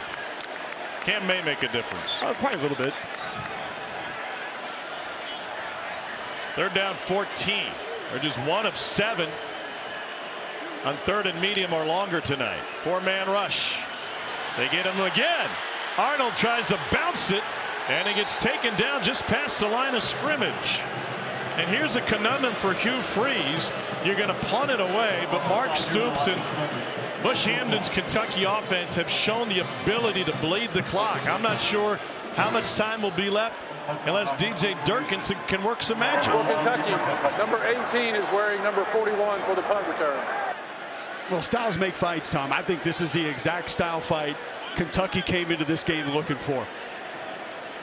Hudson Cock on to punt it away. Kendrick Law, fair catch, 16-yard line. 45-yard punt, 8:59 remaining in regulation at Jordan-Hare.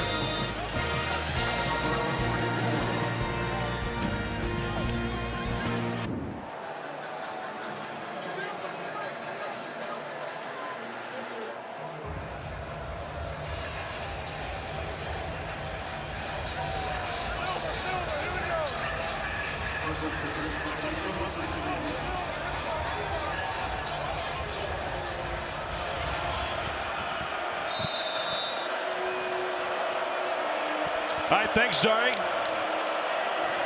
Cutter Boley going to work, and he delivers it on time, fitting it into his tight end, Josh Caddis.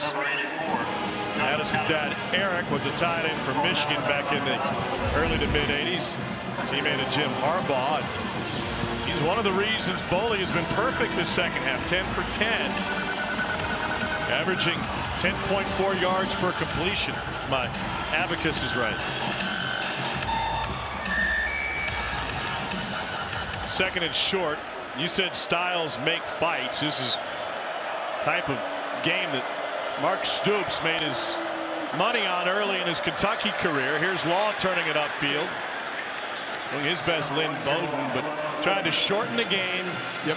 Punch you in the mouth and take your punches. And there's an injured player down for Auburn.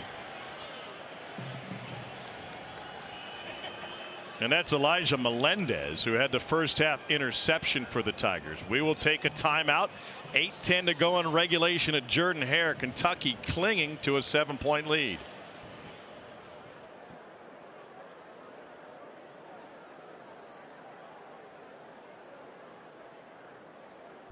Is presented by T-Mobile 5G Home Internet. If you didn't know T-Mobile has home internet, you do now. Well, Cutter Boley is looking for a comeback win for Kentucky. He got off to a slow start in this one, but he's been perfect in the second half. And listen, we told the story in the first half. Andre Woodson reached out to him. He's also got a QB coach over his shoulder And Mike Hardline, the former Kentucky QB and pro. Yeah, another guy who knows very much what it is to wear that white and blue uniform. When we talked to Bush Hampton about it, he kind of likened it to the NFL and a quarterback's coach. He said, when I have to go work on other areas of the offense, Michael then can take Cutter under his wing and continue to send the message home. Cutter said, it's nice to hear things from a different perspective. Then I can kind of mold it into whatever works for me. Also, guys, quickly, Kendrick Law has come up a little bit gimpy. He was working out here on the sidelines trying to get back in. All right, thank you. It's a 5-yard run on first down by Seth McGowan, the Oklahoma transfer, by way of a couple of different junior college stops.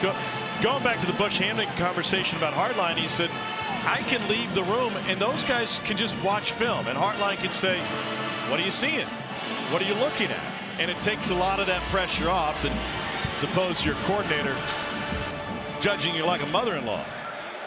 You have different conversations with different coaches. Those relationships are always different, and you get different reactions. So it's a lot of value for that Kentucky staff.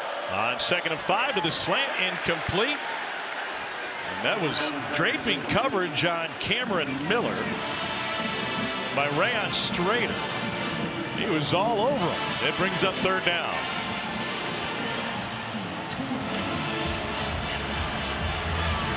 So you see what look DJ Durkin wants to throw at this Kentucky offense. How aggressive does Bush Hampton want to be? Bunch formation to the field. A lot of quick route options that you have out of this formation for the Wildcats. Auburn brings 4 near side. That's good for the first down to Cameron Miller.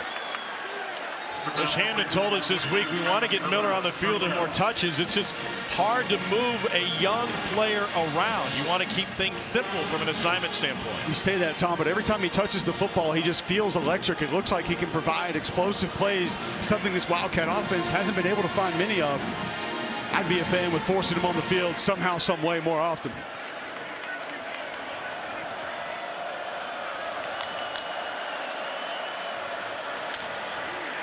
And a crushing hit on Seth McGowan.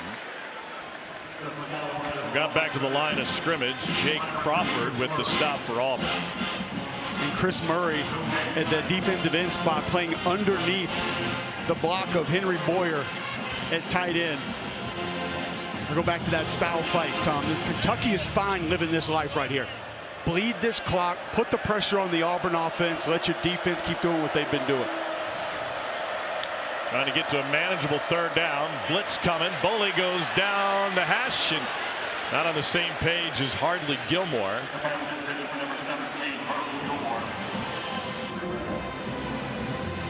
I might be a little surprised at the shot play. You had man coverage up top. The motion showed you that. Sneak this one past the safety. Accurate throw actually could pick up big yardage there for the Cats. Now another 3rd down. They've been great on 3rd down this half.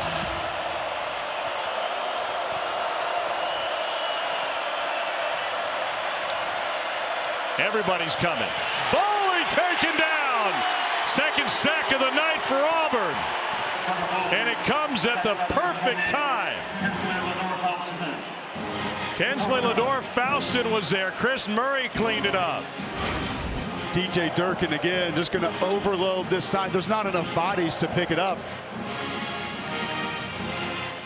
You get that protection that looks decent at first, but you're outnumbered. Tom, that ball has to come out. Quick protection, don't have the numbers, find the quick route, get rid of the football. Excellent call by DJ Durkin. First sack of the season for Lador-Faustin. Simmons may have a chance here. He's at the 21 to return. Beautiful kick from LaRosse. It drives him all the way back to the 6. Bends it back to the near side. And taken down at the 17-yard line. 57-yard punt. Second crack at it for Jackson Arnold off the bench for Auburn.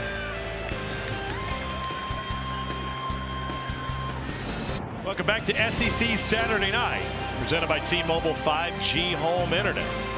Pivotal game for both programs tonight. Auburn has lost 4 out of 5 in league play. Kentucky looking for its first win. Brad White's defense has turned the page. They'd allowed more than 34 points per game against SEC opponents. Tonight, Auburn has mustered only 3.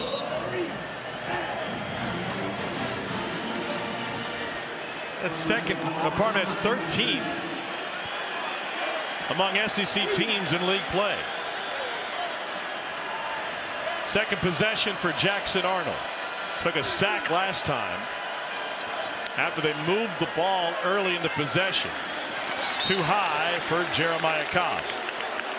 We talked with Jackson Arnold a couple of weeks ago, and he discussed making the move from Oklahoma to Auburn. He said, I was looking for a reset and a change of scenery. You know, my whole career has featured adversity, and he's dealing with more adversity tonight. He was benched second half against Arkansas, and then they went with Ashton Daniels to start the game this evening. Former 5-star recruit, number 3 in his class. And a loss of at least a yard for Cobb. Alex Safari Jr. Another stop, and it's going to set up 3rd and long. It's a nice job by Dylan Wade pulling around. It's not a nice job by Preston Howard at tight end with the whiff. Under 5 minutes to play. You'd think this would be 2-down territory should they make it within 5 yards of a first down. And that obviously impacts your play call here. Kentucky brings pressure. Arnold goes down again. Another sack for the Cats. Brad White brought the house. Stephen Souls was the first one there. We can talk numbers, we can talk protection, but this is individual effort from Souls, who's going to come around the outside. Mason Murphy, decent depth, but opens up those hips a little bit too early and gives Stephen Souls a short edge to the quarterback who had dropped past his set point. This is an excellent rush and an excellent scouting. Understand how you're going to be set by these Auburn tackles in this game. Now they'll turn it over to DJ Durkin's defense to try and save the night. Punt down at the 47. Let's get it to our friends at Academy Sports and Outdoors. The only thing better than Thanksgiving is deep fried Thanksgiving.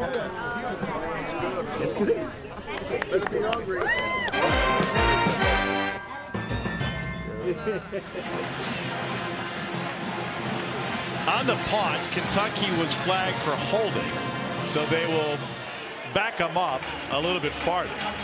By the way, Hugh Free's coach team hasn't been held to 3 or fewer since Liberty got beat by Syracuse in August of 2019 at 24-0 shutout. It happened 3 times during his stint at Ole Miss, including the Peach Bowl on New Year's Eve of 14. Who's to blame for the Auburn offense poor performance tonight? Kentucky's defense or the game plan? The Kentucky defense individually and game plan has been spectacular. But playing offense is all about options, Tom. It's knowing what front you're getting, knowing what coverage you're getting. If the play call doesn't have a high success rate, you get to something else. What you've been calling not going, you find ways to get to other things. We've seen it in the Auburn run game. Can't get it going up the middle. All of a sudden you go to perimeter runs, you go to more pin and pull. All of a sudden it looks like it's worked. You get a couple back blocks, some crackdowns, things are going to go. Penalty here, penalty there. All of a sudden then you're in a passing situation, you take a sack. The protection hasn't been good. The quarterbacks hadn't gotten the ball out on time, but you wonder how much of that squeezed together have you really had an opportunity to pick up big yards for. Auburn has been outscored by the Blue Jays tonight. Cutter Bully and the Kentucky offense back to work. He's been efficient in the second half. And that Kentucky offensive line paving the way for Seth McGowan on first down. Kentucky offensive line knows how to lean. It's a big physical group, but I'll just say this. Seth McGowan as a football player is made for this moment right here. He is an absolute grinder. He's a literal cheese grater running the football. Looks for contact, wants to shred your defense, doesn't have a care in the world about trading paint with somebody. He was made for moments like this. You just put me in the mood for some charcuterie. 2nd and 6. First time I think I've heard that in my life. Botanic was fantastic last night. You missed out. We had a lot of tricks and treats at the house. Bully will go under center. I believe that's the first time tonight. Going to bleed the play clock all the way down under 5. He wants to throw. adjusts, puts a dunk up. It is intercepted. Taken away by Auburn. Still on his feet past the 50. There is a ball came loose late. Anquan Fagans had the pick after Bully got hit as he threw. Did Kentucky get it back or not? The ruling on the field was an interception by Auburn. During the return, he fumbled the ball. The ball was recovered by Kentucky. The Kentucky's ball, first down and 10. And it's a first down. And this topsy-turvy season for Auburn continues. Fagans had the pick, and then it was stripped away by Cameron Miller, pursuing from the backside. It's a true freshman making that play, by the way. And then a heads-up play right there. I believe Miller was the one that recovered it as well. Think about all the tough losses this season for Auburn. Oklahoma, Georgia, Missouri in overtime. And just when it looked like they had the ball back with a chance to get back in on the pressure from Keldrick Falk, they give it right back. When the history books are written, Tom, that individual play may be what's placed in there to describe this season for the Auburn Tigers. Well, you could pick a few of them. You could pick the fumble at the goal line. You could pick the illegal play in the game against Oklahoma.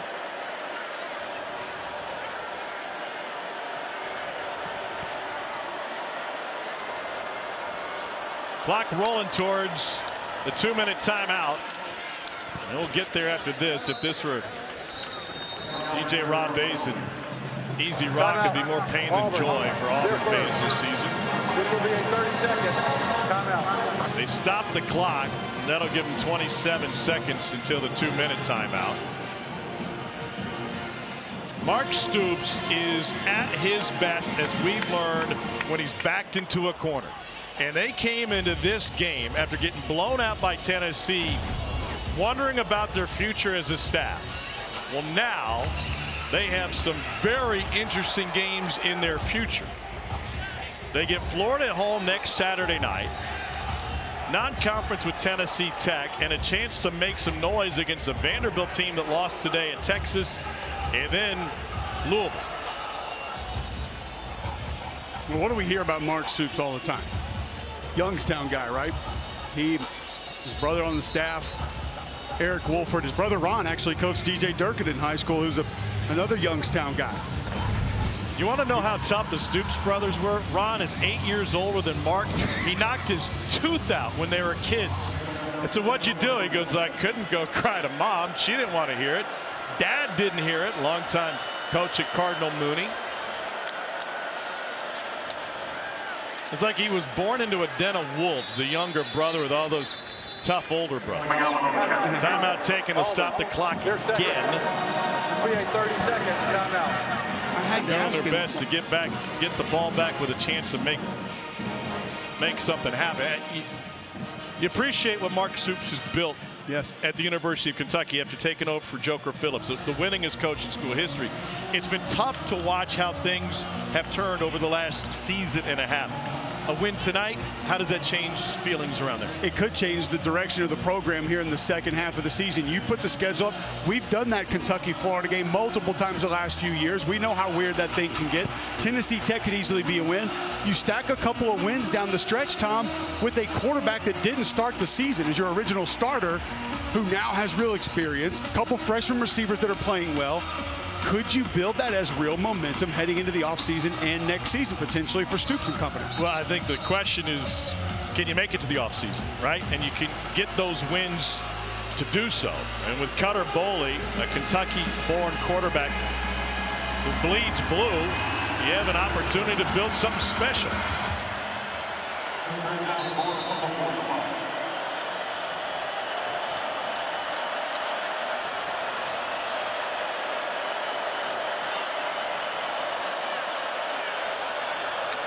Third and 4, four-man rush. Boley lets it go down the sideline and behind his intended receiver Gilmore. Well, that's an interesting play call at 3rd and 4. You had man coverage, but still you miss an opportunity to run this thing to the 2 minutes. Second shot in 2 series now that we've seen where ample time could have been drained off the clock. Auburn has one more stoppage themselves. You mentioned that 2-minute warning.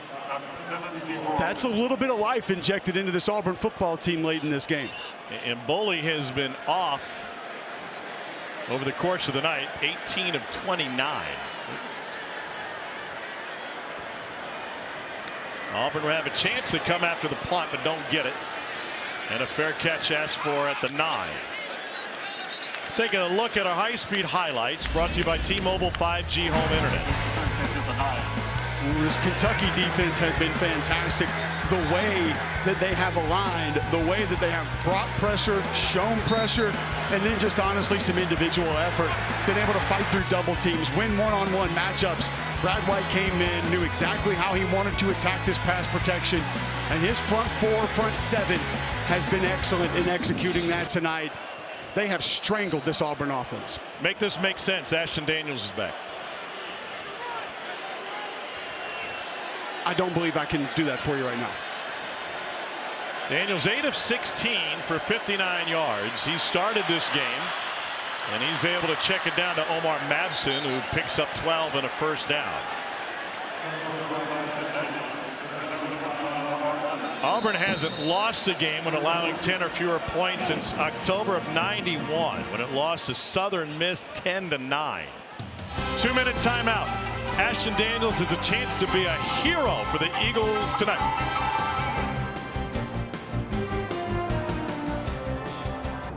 College football playoff top 25. We got brackets to talk about. A lot of movement wide open. The top 25 rankings reveal and 12-team CFP projection Tuesday on ESPN. Low-scoring game tonight. Kentucky leads Auburn 10-3 as we come out of the 2-minute timeout. Last time Kentucky won a game scoring 10 or fewer, 2011 against Tennessee. Matt Roark went 4 for 6 in that game as the quarterback. Incomplete to the near side. That was the one that ended that long losing streak to UT. 2nd and 10 now. You mentioned something during the break of why Hugh Freeze may have gone with Ashton Daniels over Jackson Arnold at this point. I immediately said, yeah, I can't explain that, but upon further thought, if he runs the 2-minute offense more efficiently in practice, and you know you're going to have to go hurry up here to get back in or maybe win this game, that's how I could potentially make some sense out of this move. 4-man rush. Daniels to the slant. And Perry Thompson brought down short. Auburn has 1 timeout remaining. They're going to hold it for the time being.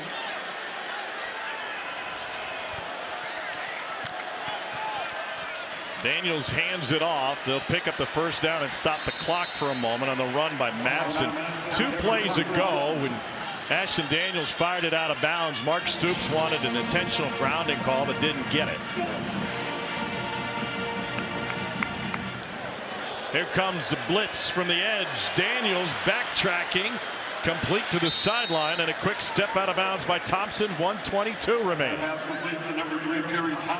Boy, kind of a half roll right into that pressure from Ashton Daniels. Fortunate to get that football off. I do like attacking where the pressure is coming from, normally where you're going to find the open receiver, but dangerous, sort of moving right into that unblocked defender. Remember, Kentucky is down to Ryan Nichols, starting cornerback. DJ Waller is also still out. Nasir Addison getting a rare start, his first of the season tonight at 1 cornerback spot. Daniels goes deep. It is overthrown, and no flag on the coverage from Ty Bryant.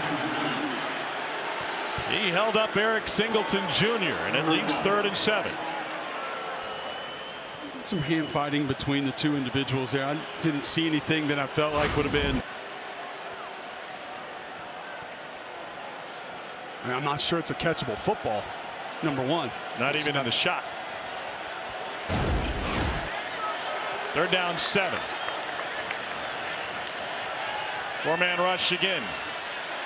Daniels double pumps, trying to scramble, and gets dropped at the 40-yard line by Tavian Gadsden. Timeout taken by Auburn with 1:07 remaining. Their 3rd and final timeout.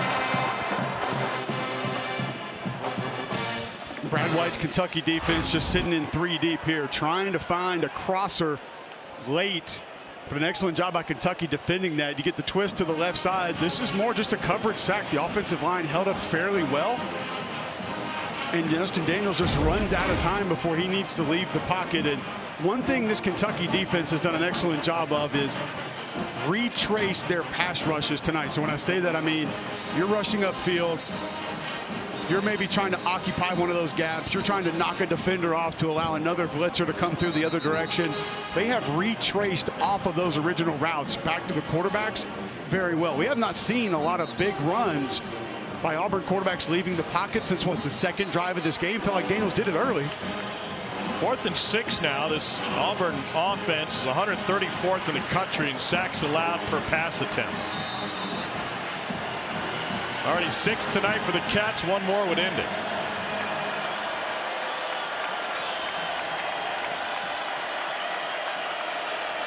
Ashton Daniels known for his poise late. Here comes pressure. Steps up. Fires complete. There's a first down right at the marker for Cam Coleman. Kentucky said the ball came loose, and an injured offensive lineman's got to waddle up to the line. That's Jeremiah Wright, right guard.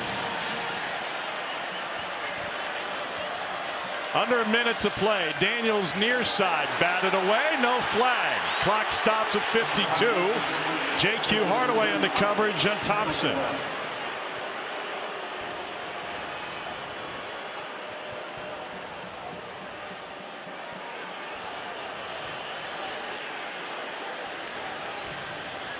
Jeremiah Wright going to have to exit the game now due to that injury on the previous play. Tall Miller will replace him at right guard. He's filled in well there before this season. 52 seconds left. Pressure again. Daniels jumps and throws it out of bounds.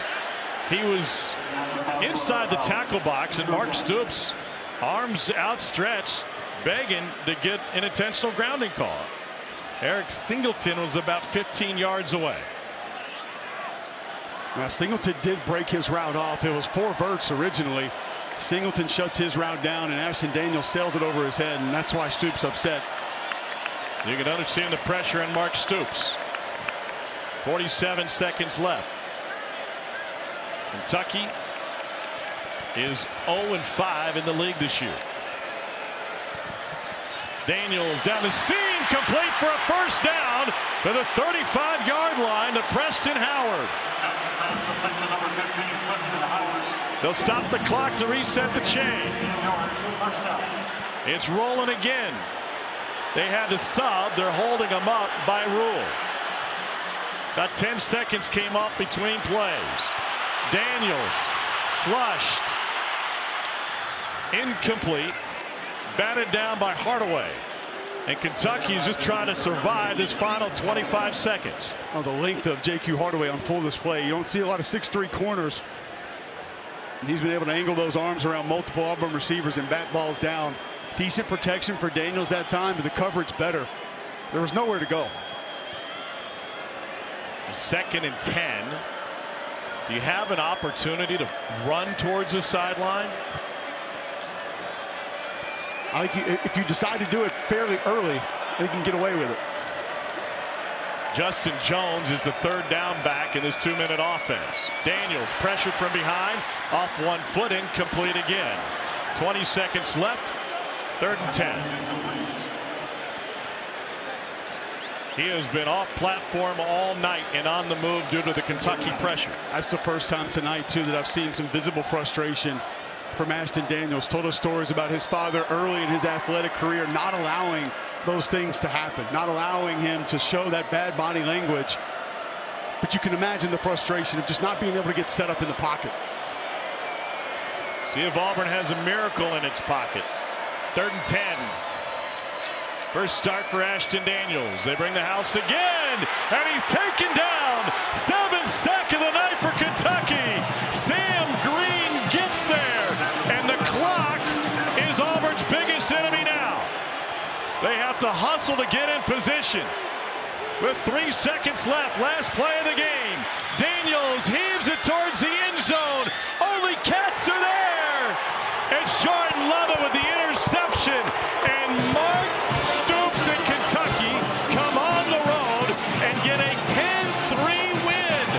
first league win of the season for the Cats. And you can see the pressure coming off of the shoulders of Kentucky's winningest coach.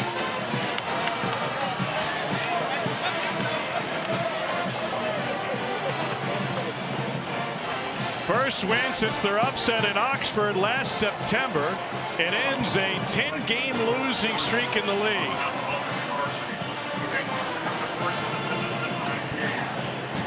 Cutter Boley led the way. Kentucky's defense was sensational with 7 sacks. This was a Mark Stoops kind of game. He's with Alyssa Lang.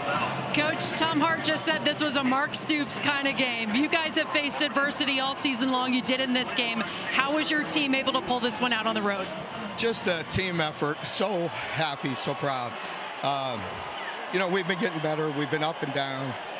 Like a lot of people, it's tough. Just grateful for this team, these players. They hung in there. They believe. They don't flinch. I love them. 7 sacks by your defense tonight. They swarmed Auburn's offense all night. What can you say about that group top to bottom? Really proud of our defense. We didn't have our best effort a week ago, and we bounced back. And that's the pride that we're looking for. We knew how good their defense was as well. Proud of Cutter in this offense and hanging in there, making just enough plays. Coach, this team has talked so much about the brotherhood that has grown throughout the course of the season. You at the top of that. What does this one mean to you and your career with this program? It means an awful lot. You know, I can't lie. It's one victory, but we've been through a lot. And it's been a long time, let's be honest. And so it means a lot. It's emotional. You're trying to get me to cry. I'm not. All right, thank you. Congrats, Coach. Thank you. Mark Stoops is a very proud man, and for good reason, but it has been a difficult road over the last year and a half. And he senses the frustration with the fan base. His athletic director senses it as well. Here's how it ended. Watch the hips and shoulders open up here of Mason Murphy and face the sideline. That's going to give a direct path for the Kentucky defender to go right upfield, get a short corner, come up with the sack, and then the Hail Mary. Ashton Daniels, the throw was rushed. Not even enough time to get the Auburn receivers into the end zone on the Hail Mary, and Hugh Freeze. Obviously disappointment set in with how this game turned out for the Auburn Tigers, and Mark Stoops a lot to be excited about. Some think he is coaching for his job. If he is, he made a major statement, but by winning on the road tonight. And still plenty of opportunities ahead for this Kentucky team. 10-3, the final score. Wildcats over the Tigers for Alyssa Lang, Cole Kublik, our fantastic crew. I'm Tom Hart. Now time to get you to the studio to recap this wild day.